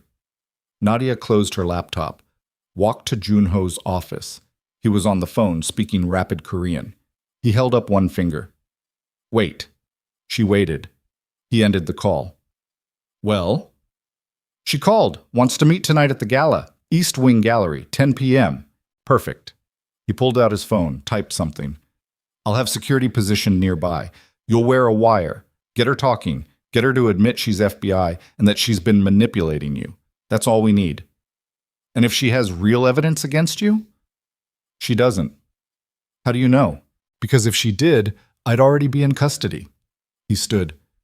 "This is theater, Nadia. She's desperate, trying to turn you before the wedding because after that you're legally protected under spousal privilege. She can't compel you to testify against me once we're married. That's why you're rushing the wedding. That's one reason." He moved toward her. "The other reason is that I'm tired of waiting. I've been patient for 12 years. I'm done being patient." His hand slid around her waist, pulled her close. She tried to step back. He didn't let go. "Let me go." "No." His mouth was at her ear. "You're going to get used to this, to me, to us. Tonight, you're going to play your part. Tomorrow, you're going to walk down an aisle. And the day after that, you're going to wake up as my wife and realize this is your life now. You can't force me. I already did, the moment you signed." He released her. "Get ready. The car leaves at 7. Wear the red dress Michelle picked out." And Nadia? "What?" "Don't do anything stupid tonight. Harper Jin is not your friend. She's not your savior. She's an agent doing her job. And if you help her, you'll go down with me. Remember that." He walked away. Left her standing there, shaking, hating him, and hating herself more for not knowing how to escape. The red dress was obscene, not because it was revealing, because it was perfect, cut to make her look powerful, dangerous, like she belonged in Junho's world. Michelle had outdone herself. Nadia looked at her reflection and saw a stranger, someone beautiful and cold and capable of anything, someone who could play this game and win, or lose everything trying. The car picked them up at 7. Black SUV, armored, driver who didn't speak. Junho sat beside her in the back seat, checking his phone, conducting business like this was any other night. "Remember," he said without looking up, "stay close to me until 10. Then excuse yourself. I'll be in a meeting. That's when you'll go to Harper." "I remember." "And the wire." She touched her collarbone. The microphone was hidden in her necklace, tiny, sophisticated, probably military grade. "I've got it." "Good." Now he looked at her. "You're doing well.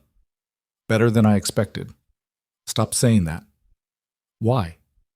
"Because every time you do, it reminds me that I'm performing, that none of this is real. Everything is real. You're just finally seeing it clearly." The gala was held in a museum that had been closed to the public for the night. The kind of place where the art on the walls was worth more than small nations, and the guests were the kind of people who shaped policy over cocktails. Nadia walked in on Junho's arm and felt every eye in the room track her movement. The fiancé, the new acquisition, the pretty designer who'd somehow caught the attention of one of New York's most powerful men. She smiled, played her part, let Junho introduce her to people whose names she'd only seen in headlines. And every minute that passed, her heart beat faster. 10 p.m. was coming, and she still didn't know if she was going to betray Junho or betray Harper or somehow betray them both. At 9:45, Junho excused himself. Business call. I'll be 20 minutes. Stay here. Actually, I need to use the restroom. His eyes narrowed. Now? Unless you want me to have an accident in this very expensive dress. He studied her face, looking for the lie. She kept her expression neutral. Fine. 10 minutes. Then come find me. Of course. He walked away. Nadia waited 30 seconds, then headed toward the east wing. The gallery was dark. Paintings hung on walls lit by dim spotlights, Renaissance art, religious imagery, saints and sinners and scenes of judgment. Harper stood in the center of the room, wearing a black dress and an expression that looked like desperation. You came. I said I would. Alone? Yes. Harper looked past her, scanning for surveillance, for backup. He knows I'm here, Nadia said. He knows about this meeting. He wants me to wear a wire and get you talking. Harper's face went white. Are you wearing one? Yes. Jesus Christ, but I turned it off. Nadia pulled the necklace over her head, set it on a bench. I want to hear what you have to say, the real version, not the version Junho wants me to report back. Harper stared at her. Why? Because I'm tired of being played by both of you. So tell me the truth, right now. Who are you really and what do you want from me? Harper's hands shook as she pulled out her phone. I'm exactly who Junho told you I am. FBI, financial crimes. I've been undercover in his organization for 3 years trying to build a case. And I failed. He's too smart, too careful. Every transaction is laundered through shell companies. Every illegal deal is masked by legitimate business. I've gotten close a dozen times and he's slipped away every time. So you want me to do your job for you? I want you to save yourself. Harper's voice cracked. Because I know what he does to people who get too close. I've seen it, and you're already in too deep. Show me the proof you promised. Harper swiped through her phone, pulled up photos, crime scenes, bodies, police reports. These are people who crossed him, who tried to leave, who knew too much. She showed Nadia image after image. This one was ruled a suicide. This one was a car accident. This one just disappeared. Nadia's stomach turned. And this one. Harper stopped on a photo of a woman. Young, Asian, beautiful. This was me. 3 months ago, before I realized what he was and tried to get out.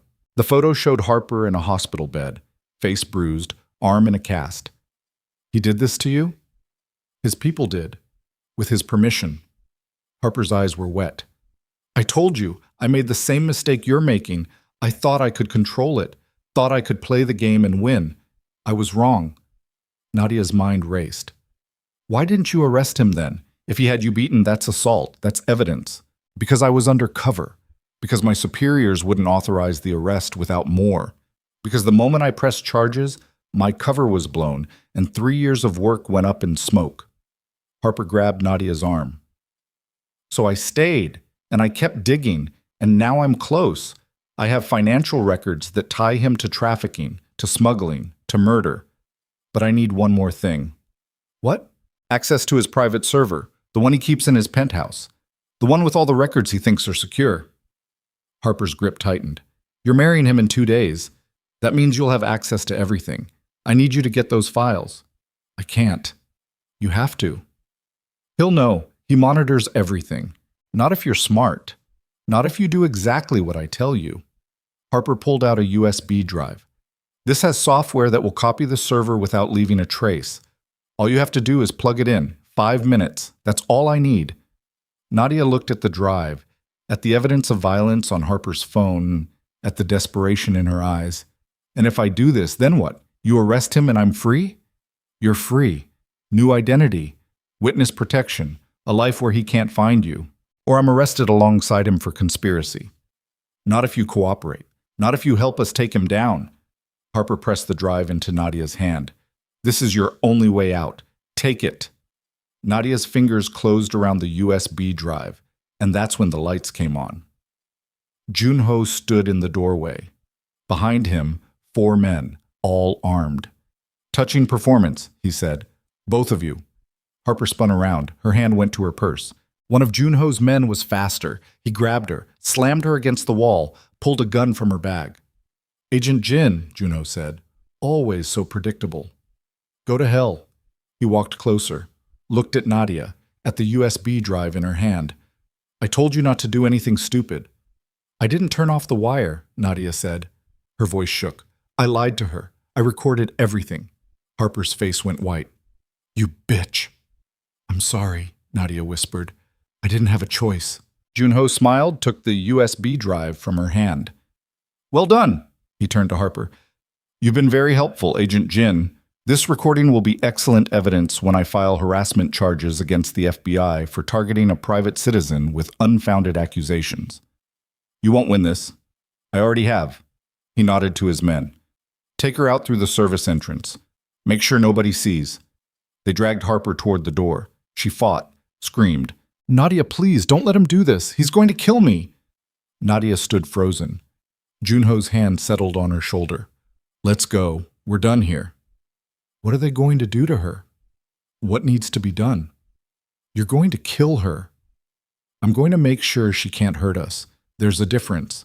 He guided her toward the exit. You did the right thing, Nadia. You chose survival. You chose me. I didn't choose anything. You forced me. Does it matter? The result is the same. They walked through the museum, past priceless art, past guests who had no idea what had just happened in the East Wing, past the life Nadia had before tonight. In the car, Junho poured champagne, handed her a glass. To us. She didn't drink. He did. Tomorrow you'll move your things from the guest room to my bedroom. No more separate spaces. We're getting married in 36 hours, and I want you used to sleeping next to me by then. No, it wasn't a request. I don't care. He set down his glass, turned to face her fully. You seem to be under the impression that you still have agency in this relationship. Let me correct that misunderstanding. You signed a contract. You helped me neutralize a federal agent. You are now complicit in obstruction of justice at minimum, which means if I go down, you go down. We are bound, Nadia, permanently, so stop fighting and accept it. I'll never accept it. You will. Because the alternative is spending the rest of your life in prison. His hand slid up her thigh. She slapped it away. He grabbed her wrist. I've been patient. I've been gentle. But my patience is running out. Tomorrow, you move into my room. Tomorrow night, you sleep in my bed. And the day after that, you become my wife in every sense of the word. Do you understand? Tears burned her eyes. I hate you. I know. He released her wrist. But you'll get over it. The car pulled up to the penthouse. Junho got out, extended his hand. She didn't take it. She got out on her own. Walked to the elevator. Rode up in silence. In the penthouse, she went straight to her room. Locked the door. Pulled out her phone. Found Harper's contact. The number was disconnected. She searched for news about federal agents, about arrests, about anything that might tell her if Harper was alive or dead. Nothing. Like she'd never existed. Nadia sank to the floor. She'd betrayed the only person who'd tried to help her. She'd chosen survival over morality. She'd become exactly what Junho wanted her to be. And in 36 hours, she was going to marry him. There was no way out now. No escape. No hope. Just a life sentence to a man who'd bought her and broken her and would never let her go. Her phone buzzed. Unknown number. She answered because she had nothing left to lose. Nadia Brooks? A woman's voice. Professional. Cold. Who is this? Special Agent Sarah Chen, FBI. We need to talk about what happened tonight. Nadia's heart stopped. I don't know what you're talking about. Yes, you do. Agent Jin was wearing a wire when she met with you. We have the whole conversation, including the part where Junho Kim threatened her life. That's not... I can't... We can protect you, but only if you cooperate. Only if you testify against him. I can't. The contract doesn't protect you from being an accessory to kidnapping and assault, which is what you became the moment you helped him take Agent Jin. Nadia's vision blurred. Is she alive? We don't know. We lost her signal 20 minutes ago, which is why we need you to tell us everything, right now. I can't. If he finds out I'm talking to you, he'll do to you what he did to her. We know. That's why you need to make a choice, right now. Do you want to survive this, or do you want to become his next victim? Nadia looked at the locked door. at the penthouse that was really a cage, at the life she'd sold herself into. "If I help you," she said slowly, "what happens to me?" "Witness protection, new identity, a chance to start over. And if I don't, then you're an accomplice. And when we take him down, and we will take him down, you go to prison with him." Nadia closed her eyes. 36 hours until the wedding. 36 hours to decide if she was going to save herself or let Junho Kim destroy what was left of her soul. "I need time to think." "You have 12 hours. After that, we move with or without you. Your choice." The line went dead. Nadia sat in the dark. She'd thought she'd hit rock bottom when she signed the contract. She'd been wrong. This was rock bottom. And the only way out was to burn everything down and hope she survived the fire. She stood, walked to the window, looked out at New York glittering below. Somewhere out there, Harper Jin was either dead or dying. Somewhere out there, the FBI was building a case. Somewhere out there, freedom existed, but not for her, not unless she was willing to risk everything. Her door handle turned, locked. Junho's voice came through. "Open the door, Nadia." "No." "I'm not asking." "I said no." A pause. Then, "Fine. We'll talk in the morning. But tomorrow you move into my room. That's not negotiable." His footsteps retreated. Nadia sank against the door. 12 hours. She had 12 hours to decide if she was going to testify against the man she was supposed to marry, or if she was going to go through with the wedding and spend the rest of her life as the wife of a monster. No good options, just different versions of hell. Her phone lit up. A text from an unknown number. A photo. It showed Harper, alive, tied to a chair in what looked like a warehouse. Her face was bruised, blood on her shirt. Beneath the photo, "She's alive. For now. Cooperate tomorrow and she stays that way. Betray me and you'll watch her die. Then you'll join her. Sleep well, wife." Nadia's hand shook so hard she dropped the phone. This was it. The moment where she had to choose, save herself and let Harper die, or save Harper and risk everything.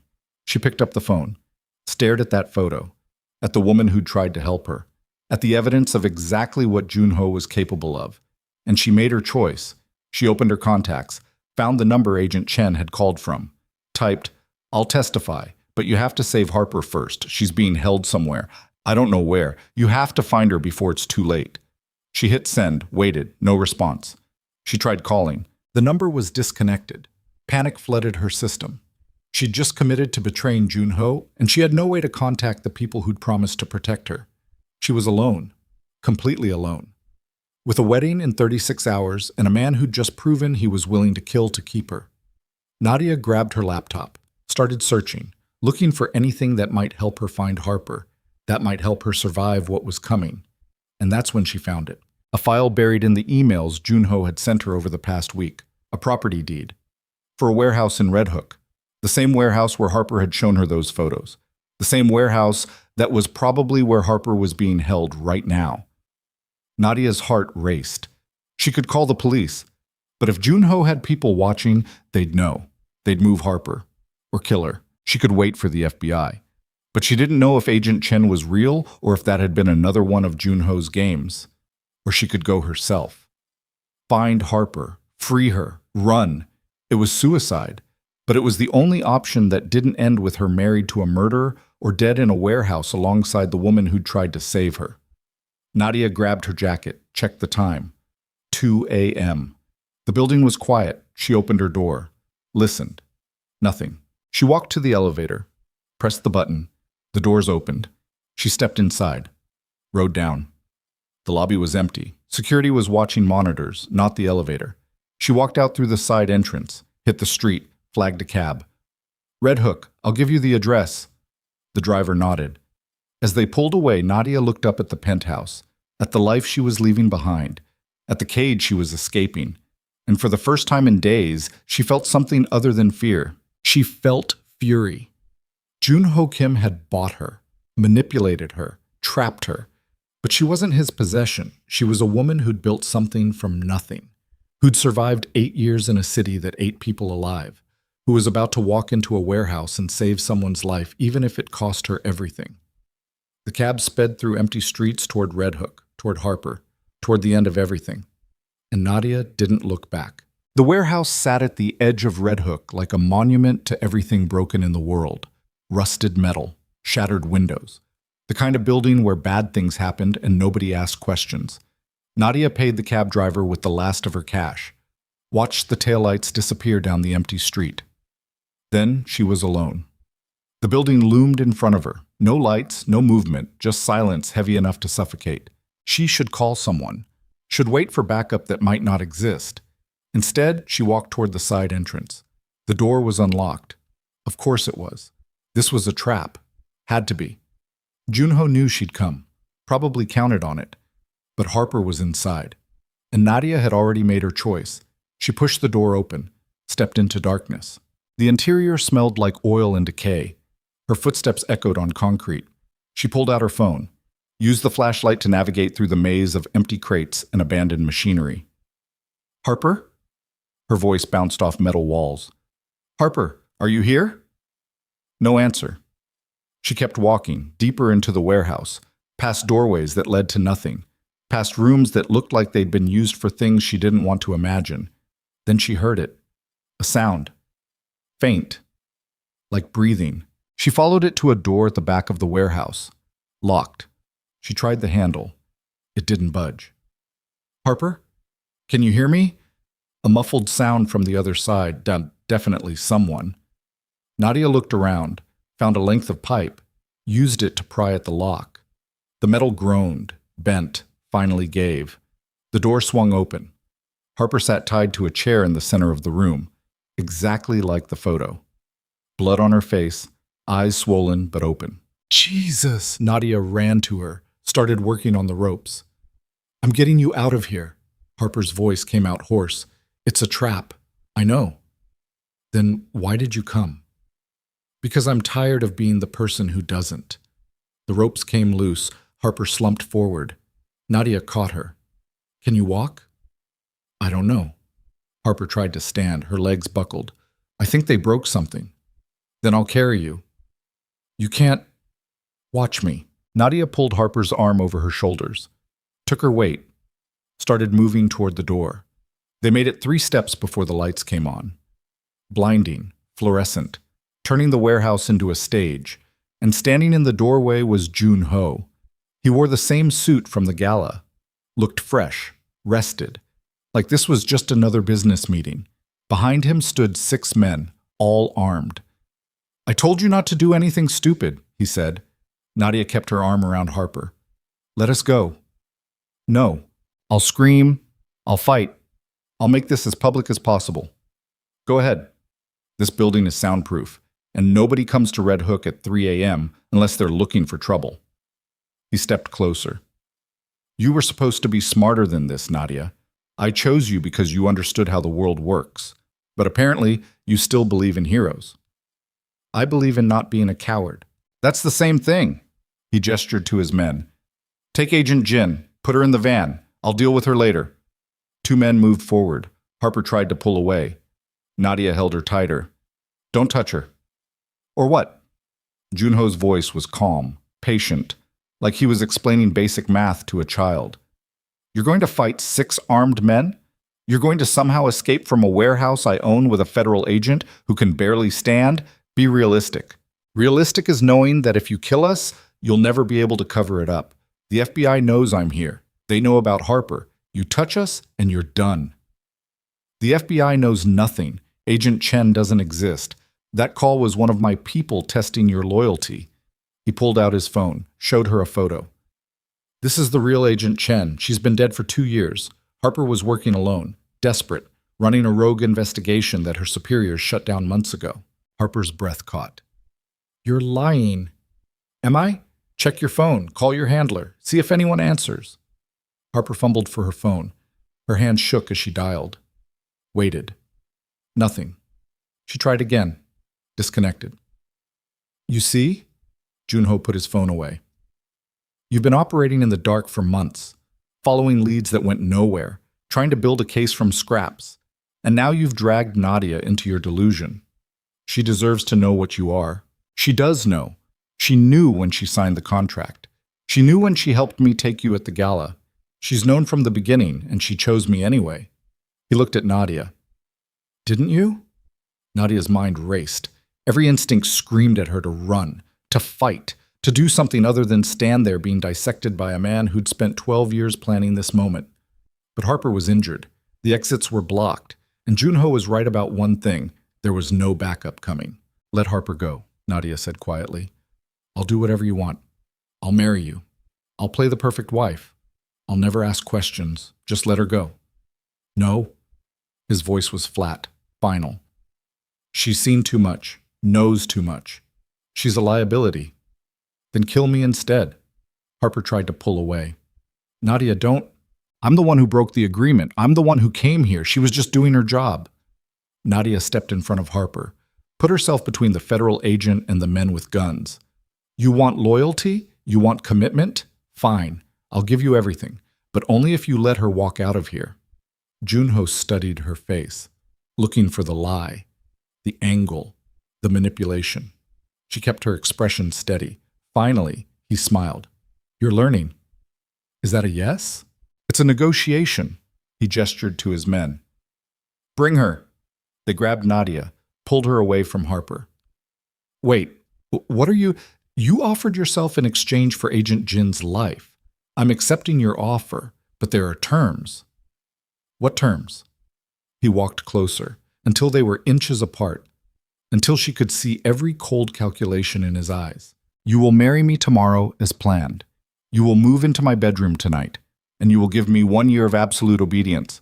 No questions, no rebellion, no contact with anyone from your old life. After 1 year, if you've been a good wife, I'll consider giving you limited freedom. And Harper? Harper gets to live. She'll be escorted to the Canadian border with enough money to disappear. But if she ever comes back, if she ever contacts you or tries to restart her investigation, I will kill her. Slowly. Do we have a deal? Nadia looked at Harper, at the woman who'd tried to save her, at the only person who'd seen the truth and tried to help. Then she looked at Junho, at the man who'd bought her life and was now offering her a different kind of cage. We have a deal. Say it properly. I want to hear you commit. Her jaw clenched. I will marry you. I will obey you for 1 year. And I'll never try to leave.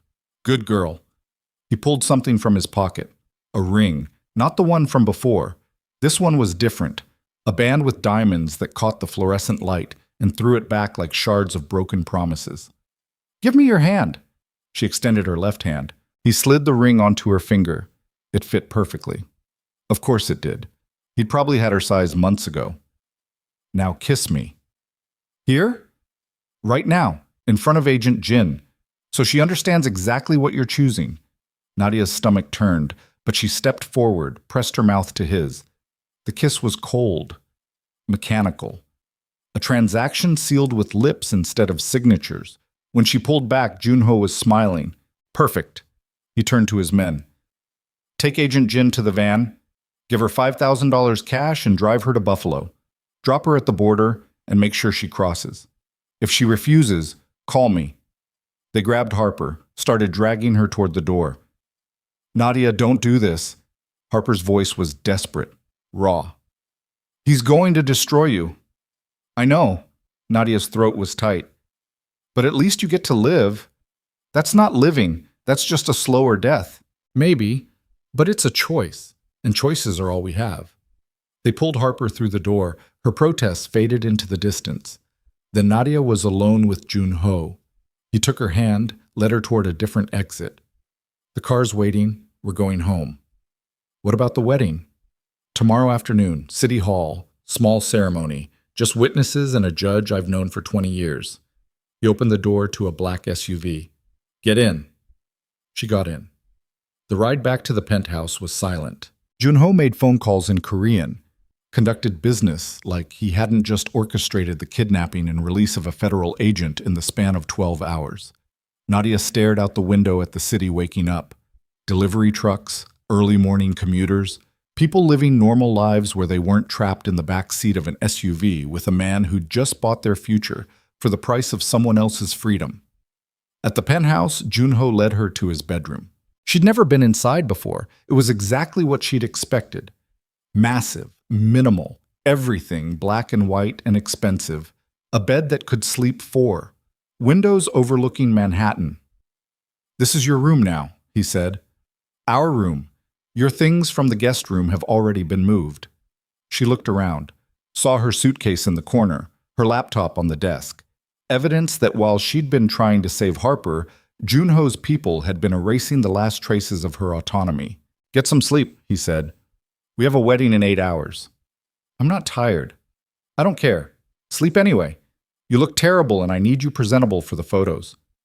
He left, closed the door. Didn't lock it because he didn't have to. There was nowhere for her to run, nowhere to hide. He owned the building, owned the security, owned her. Nadia sank onto the bed. The mattress was obscenely comfortable. She hated it. She pulled out her phone, looked at the ring on her finger, at the symbol of everything she'd become. Then she opened her photos, scrolled back, found the picture she'd deleted days ago, the one of her and Junho on that rooftop 12 years ago. It was gone, erased, like the girl in that photo had never existed. She set down her phone, closed her eyes, and tried to remember what freedom felt like. Sleep didn't come. Just a kind of hazy half-consciousness where time passed without meaning and the sun came up without permission. At noon, Michelle arrived with the dress. Not white, cream, simple, elegant, the kind of dress you wore when you were making a statement about not needing to make a statement. "Arms up," Michelle said. Nadia raised her arms. Let Michelle dress her like a doll. Hair, makeup, jewelry that wasn't hers. By 1 p.m., she looked like a bride. By 1:30, she felt like a corpse. The car took them to City Hall, a building Nadia had passed 1,000 times and never imagined entering like this. Inside, a judge waited in a small room. 2 witnesses sat in chairs. Both of them worked for Junho. Neither of them looked at her like she was a person. "Let's begin," the judge said. The ceremony took 7 minutes. "Do you take this man? Do you take this woman? I do, I do." The words tasted like lies, but she said them anyway. Junho slid a second ring onto her finger. A wedding band to match the engagement ring. More diamonds, more weight. "You may kiss the bride." He did. In front of strangers who were paid to witness. In front of a judge who'd probably overseen a dozen of these transactions disguised as marriages. When he pulled back, his eyes held something she couldn't name. Satisfaction, maybe, or relief. "Mrs. Kim," he said. The name felt like a caller. They signed papers, official documents that bound her to him legally, financially, permanently. The witnesses signed, the judge signed, and then it was done. Nadia Brooks was dead. Mrs. Junho Kim took her place.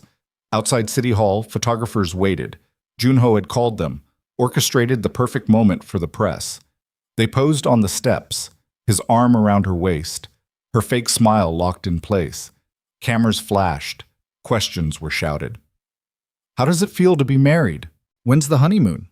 Any plans for children?" Junho answered them all with practiced ease. The perfect husband, the successful businessman who'd found love with a talented designer. The story wrote itself. And nobody saw the truth underneath. Back at the penthouse, Junho loosened his tie. "That went well?" Nadia walked to the window, looked down at the city. "What happens now?" she asked. "Now we have dinner, toast to our future, and then we begin your education in how to be my wife." "I know how to be a wife." "You know how to be someone's partner. That's not the same thing." He poured 2 glasses of wine, brought one to her. "Being my wife means understanding that everything you do reflects on me. Your clothes, your words, your friends, all of it has to be curated." "I don't have friends anymore." "Good. That makes it easier." He took a sip. "Tomorrow you'll meet with my PR team. They'll set up social media accounts for you. Start building your brand as a designer married to a CEO. You'll do interviews, photo shoots, charity appearances. And my actual work, my designs? You'll design whatever I tell you to design. For clients I approve, using materials I provide." He set down his glass. "Your studio is now a subsidiary of KJ Holdings, which means I own everything you create." "That wasn't in the contract." "Read the fine print, Section 18, Intellectual Property Clause. Anything you make while married to me belongs to our joint marital assets, which I control. Her hands tightened around her glass. You planned this from the beginning. I planned everything from the beginning. Why do you think I waited 12 years? I needed you desperate enough to agree and talented enough to be useful. Now you're both. I'm not useful. I'm a prisoner. You're my wife. There's a difference. He moved closer. And tonight, you'll start acting like it. Her pulse jumped. What does that mean? It means we've been engaged for a week and I've been patient, but my patience has limits. His hand slid around her waist, pulled her close. We're married now. You're mine, completely. Do you understand what that means? She tried to pull away. He held her tighter. Let me go. No. His mouth was at her ear. You made a deal. 1 year of absolute obedience. That includes this. I can't. You can. And you will. Because the alternative is Harper Jin shows up dead in a ditch and you spend the rest of your life knowing you could have saved her but chose your comfort instead. Nadia's blood went cold. She stopped fighting. Junho felt her surrender, smiled against her neck. Good girl. He kissed her throat, her shoulder, started working the zipper on her dress. And Nadia stood there, frozen, hating herself more than she hated him. This was her life now. This was the price of survival. His hands were on her skin. His mouth was on hers. His weight was pressing her back toward the bed. And somewhere in the distance, a part of her brain that still remembered what freedom felt like started screaming. But she didn't fight, didn't resist, just closed her eyes and disappeared into a place inside her head where none of this was real, and she was still the girl who'd made dresses in a studio in Brooklyn and dreamed of a future that looked nothing like this. Hours later, she didn't know how many, Junho finally slept. Nadia lay beside him in the dark, staring at the ceiling, feeling like her skin didn't belong to her anymore. She should feel something, horror, disgust, rage, but she just felt empty, like she'd been hollowed out and filled with nothing. Her phone buzzed on the nightstand. She reached for it carefully, didn't want to wake him. A text from an unknown number. She opened it. A photo of Harper, alive, standing at the Canadian border with a duffel bag and a bruised but determined expression. Beneath it, made it across. Thank you. I won't forget what you did. H. Nadia stared at that photo until her eyes burned. At least someone got free. At least someone survived. She set down her phone, looked at Junho sleeping beside her, at the man who'd bought her, broken her, owned her. And she made a decision. She was going to survive this. Not because she forgave him, not because she accepted it, but because 12 years ago she'd made a promise to herself that she'd build something that mattered. And even if it took another 12 years, even if she had to play this role every day until he believed it was real, even if she had to become someone she didn't recognize, she was going to find a way out. Not tomorrow, maybe not next year, but eventually, because Junho Kim had bought her body and her name and her designs. But he didn't own her mind, and as long as she had that, she had hope. Months passed like a slow-motion nightmare. Nadia learned how to be Mrs. Kim, how to smile at events where everyone knew her husband was dangerous and nobody cared, how to design collections that bore her name but felt like his vision, how to sleep next to a man she hated and wake up pretending everything was fine. She attended galas, did interviews, built a public persona as the talented designer who'd married well. And every night she came home to a cage made of marble and diamonds and contracts that bound her to a man who watched her like she might disappear if he blinked. 6 months in, her mother called. I saw you in a magazine. You look beautiful. Thanks, Mom. Are you happy? The question hit like a punch. Yeah, Nadia lied. I'm happy. Good. You deserve it. After all those years struggling, you finally found someone who takes care of you. Takes care of? Like she was a pet, a thing to be maintained. I have to go, Mom. Junho's calling. She hung up before her mother could hear her voice break. 7 months in, she found the vault. She'd been looking for fabric samples in Junho's home office when she'd accidentally triggered a panel in the wall. Behind it was a safe, digital lock, biometric scanner. She shouldn't have been able to open it.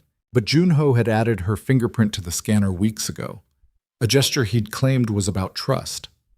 Really, It was about making her complicit. She opened the vault. Inside were files, financial records, photos, documents detailing every illegal transaction he'd ever made. And beneath it all, a box. She opened it. Letters, dozens of them, all addressed to her, all written in Junho's handwriting, all dated over the past 12 years. She picked one at random, read it. Nadia, you turned 23 today. I saw you celebrating with friends at that bar in Williamsburg. You looked happy. I stayed across the street and watched until you went home safely. I know you don't remember me anymore. That's okay. I remember enough for both of us. JHK. Another one. You opened your studio today. I bought the building last week to make sure you'd have stable rent. You don't know that yet. Maybe you never will. But I'll make sure nothing bad happens to you in that neighborhood. I promise. JHK. Letter after letter, year after year. A catalog of obsession disguised as devotion. A record of every time he'd manipulated her life while she thought she was making her own choices. And underneath the letters, a folder. She opened it. Inside were bank statements, showing monthly deposits into accounts she didn't recognize, made in her name, going back 3 years. He'd been paying her, without her knowing. Every month for 3 years, Junho had deposited $10,000 into a secret account she hadn't known existed. And according to the statements, that account now held $360,000, plus interest. She stared at those numbers, at the evidence that while he'd been trapping her, he'd also been building her an escape route, or building insurance that she could never leave without losing everything he'd given her. She didn't know which, maybe both. She closed the vault, left everything exactly as she'd found it, and that night at dinner, she asked him the question that had been eating her alive. Why did you really marry me? Junho looked up from his phone. I told you, I made a promise. That's not enough. Nobody does this for a childhood promise. So tell me the real reason. He set down his phone, studied her face. You want the truth? I want to understand. Fine. He leaned back in his chair. When I was 14, I was nobody. Poor, foreign, invisible. You were the only person who looked at me like I was worth knowing. Not because of what I could give you, not because of what I might become, just because I existed. That was 12 years ago. And I've spent every day since then trying to become someone worthy of that moment. Someone powerful enough that when I came back for you, you'd have no choice but to say yes. That's not love, that's control. That's the only kind of love I know how to give. His eyes were dark, unreadable. I'm not a good man, Nadia. I've done things that would make you hate me if you knew the details. But everything I've done, every choice I've made, every life I've taken, it's all been to build a world where I could keep you safe. I don't need you to keep me safe. Yes, you do. You just don't know how much danger you've been in. He stood, walked to the window. 3 years ago, a rival organization decided to hurt me by targeting you. They watched you for weeks, planned to kidnap you, use you as leverage. Her breath caught. You're lying. I killed 7 men to stop it. None of them made the news because I made sure they never existed in the first place. He turned to face her. You've been under protection for 3 years. Armed guards you never saw. Surveillance you never noticed. A network designed to keep you alive long enough for me to claim you. And Harper. Was she real or was that another layer of your game? Harper was real. The kidnapping was real. But the choice you made was real too. You chose to save her. That's when I knew. Knew what? That you weren't just the girl I remembered. You were someone strong enough to survive being my wife. Nadia's hands shook. I hate you. I know. He moved closer. But you're still here. And every day you stay, you get stronger, smarter, more capable of existing in my world. I'm here because I have no choice. You always have a choice. You could have refused the contract, could have let Harper die, could have run a dozen times in the past 7 months. But you didn't, because part of you knows that despite everything, I'm the only person who sees you completely and still wants you. That's not true, isn't it? He cupped her face. She didn't pull away. I've seen you at your worst, desperate, broken, furious, and I've never wanted you more. That's not control, Nadia. That's acceptance. Tears burned her eyes. I don't want your acceptance. Yes, you do. You just want it on your terms. He let her go. We have 5 months left on the contract. After that, you're free to leave. I'll give you the 5 million, plus the money I've been saving in your name. You can disappear, start over, build whatever life you want. Why are you telling me this? Because I'm tired of you thinking you're trapped. You're not. You're choosing this. Every day. And I want you to own that choice. He walked away. Left her standing in the dining room with a truth that felt like a knife. She was choosing this. Every day she stayed was a choice, and she hated him for making her see it. 5 months later, Nadia stood in front of a mirror, looking at herself. 1 year. She'd survived 1 year as Mrs. Junho Kim. The contract was fulfilled. The money was hers. She could leave today, pack a bag, disappear, start over somewhere he couldn't find her. The bank account he'd set up had grown. $450,000 now, plus the $5 million from the contract. Enough to build a life anywhere in the world. Enough to be free. She looked at the ring on her finger, the symbol of everything she'd endured. Then she looked at the designs on her desk. A new collection, one she'd poured herself into over the past month. Something raw and honest and completely hers. The collection was scheduled to debut in 2 weeks at Fashion Week, under her name, with Junho's backing. It would make her career, or she could walk away and take the money and never know if she could have succeeded on her own terms. Junho appeared in the doorway. The car's ready. We're expected at the venue in an hour. Some charity event. Another night of smiling for cameras and pretending. I need to talk to you, she said.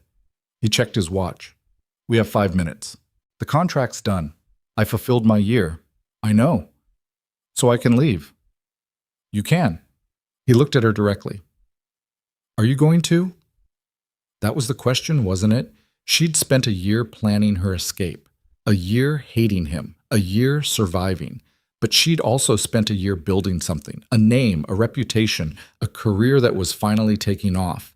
And she'd spent a year learning who she was when everything was stripped away. Someone strong. Someone who didn't break. Someone who could exist in Junho's world without losing herself completely. I don't know, she said honestly. Then stay until you do know. No more contracts, no more obligations. Just a choice you make every day. Why would you offer that? Because I'm tired of owning you. I want you to choose me. Actually choose me. Not because of money or threats or manipulation, but because you've seen the worst of who I am and decided I'm worth staying for anyway. I might never choose that. I know. He stepped closer. But I'm willing to wait. I've waited 12 years. I can wait longer. She looked at him. Really looked at him. At the man who'd bought her and broken her and somehow, in his twisted way, kept her safe. He was a monster. But he was her monster. And she wasn't sure if that made her a victim or something else entirely. No more lies, she said. No more manipulation. If I stay, it's on equal terms. Define equal. I want full access to your business. I want to know everything, what you're doing, who you're working with, what laws you're breaking. I won't be married to a criminal I don't understand. That's dangerous information. I don't care. Those are my terms. He studied her. And if I agree, what do I get? A wife who's actually present, who's not constantly looking for the exit, who might eventually stop hating you. That's not much of a guarantee. It's the only one I'm offering. They stared at each other, two people who'd been at war for a year trying to figure out if peace was possible. Finally, Junho extended his hand. Deal. She took it. Deal. They shook. And Nadia felt something shift. Some fundamental change in the power dynamic that had defined their relationship. She wasn't his possession anymore. She was his partner. Dangerous, complicated, possibly doomed, but chosen. 2 years after the wedding, Nadia stood on the rooftop where it had all started. The same building where she and Junho had made that stupid promise 12 years ago. He stood beside her now, looking out at the city. Why did you bring me here? She asked. Because I wanted to show you something. He pulled out his phone, opened a document, handed it to her. It was a deed for her studio building, made out in her name only. What is this? Your studio, transferred to your ownership. No strings, no contracts. It's yours, completely. She stared at the document. Why? Because you've spent 2 years learning my business, understanding my world, And you've never once used that information against me. That's loyalty. Real loyalty. The kind that can't be bought. I could still turn you in. You could, but you won't, because you've chosen this life. And I respect that choice enough to give you something that's completely yours. Nadia looked at the deed, at the proof that after 2 years of existing in his shadow, she finally had something he couldn't take away. This doesn't make us even, she said. I know, but it's a start. They stood in silence, watching the sun set over New York. Two broken people who'd found something like peace in the ruins of what they'd destroyed. It wasn't love, not yet, maybe not ever, but it was real, and real was enough. 6 months later, Nadia Brooks, she'd taken back her maiden name professionally, opened her flagship store in Soho. The crowd was massive, press, buyers, celebrities, everyone who mattered in the fashion world. And in the back of the room, watching with an expression that might have been pride, stood Junho Kim, her husband, her partner, her complicated, dangerous, impossible choice. After the ribbon cutting, after the speeches and the champagne and the photos, they went home to the penthouse that had stopped feeling like a cage and started feeling like a space they both occupied. Congratulations, he said. Thank you. You did this yourself. I barely helped. You helped more than you know. Did I? He poured wine, handed her a glass. Or did you just figure out how to use what I gave you to build something better? Both, probably. They drank, in the quiet of their shared space, in the peace they'd fought for. It wasn't perfect. It would never be perfect. But it was theirs. And that night, when Junho reached for her, Nadia didn't pull away. Not because she had to, but because somewhere in the past 2 years she'd stopped seeing him as her captor and started seeing him as the person who'd challenged her to become more than she'd ever thought possible. She still didn't know if that was love, but it was something, and for now, something was enough. Years later, 5, maybe 6, time had stopped feeling urgent. Nadia sat in her studio designing a collection inspired by survival, by women who'd fought impossible battles and come out changed but unbroken, by girls who'd made promises they didn't understand and spent their lives figuring out what those promises cost. By herself.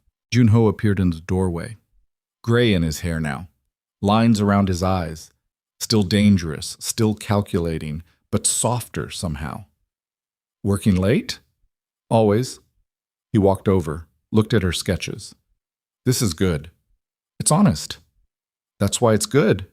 He kissed the top of her head, a gesture that had become habit over the years. Come home when you're ready. I'll order dinner. From that place I like? From that place you like. He left. And Nadia sat alone in the studio she owned, in the business she'd built, in the life she'd fought for. She looked at her left hand. The rings were still there, symbols of a promise that had become something real. She thought about the girl she'd been at 30, desperate, alone, drowning. She thought about Harper Jin, living somewhere in Canada under a new name, free, safe. She thought about the choice she'd made and the person it had turned her into, strong, ruthless when she needed to be, capable of existing in a world that would have destroyed her younger self. And she thought about Junho Kim, the boy who'd made a promise, the man who'd kept it, the partner who'd given her something she'd never had before. Not freedom, something more complicated. Permission to be powerful.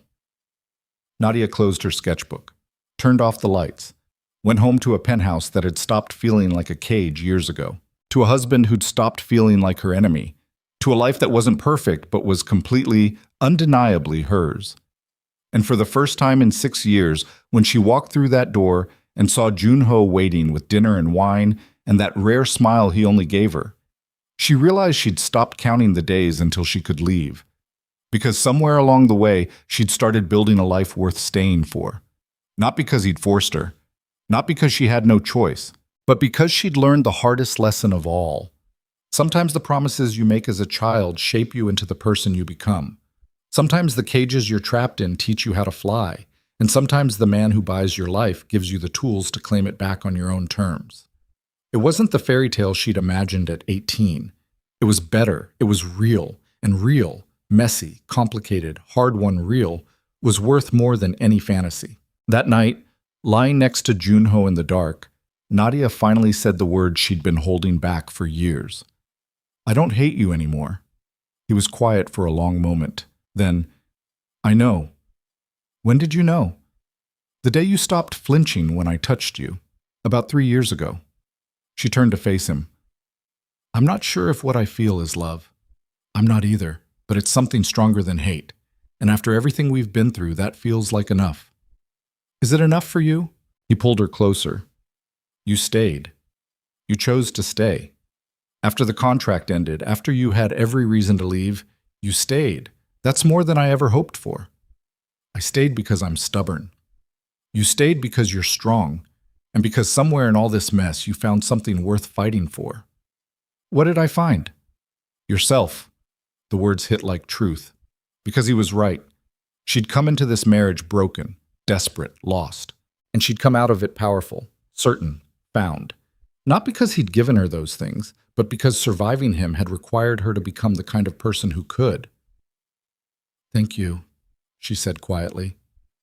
For what? For being the worst thing that ever happened to me. She touched his face in the dark. Because it made me become the best version of myself. He caught her hand, kissed her palm. And in that moment, Nadia finally understood what they'd built. Not a love story, a survival story. About two people who'd fought each other until they learned to fight together. About a promise made by children and kept by adults who barely recognized who they'd become. About a marriage that started as a cage and became something else entirely. Freedom looked different than she'd imagined, but it was hers, and that was all that mattered.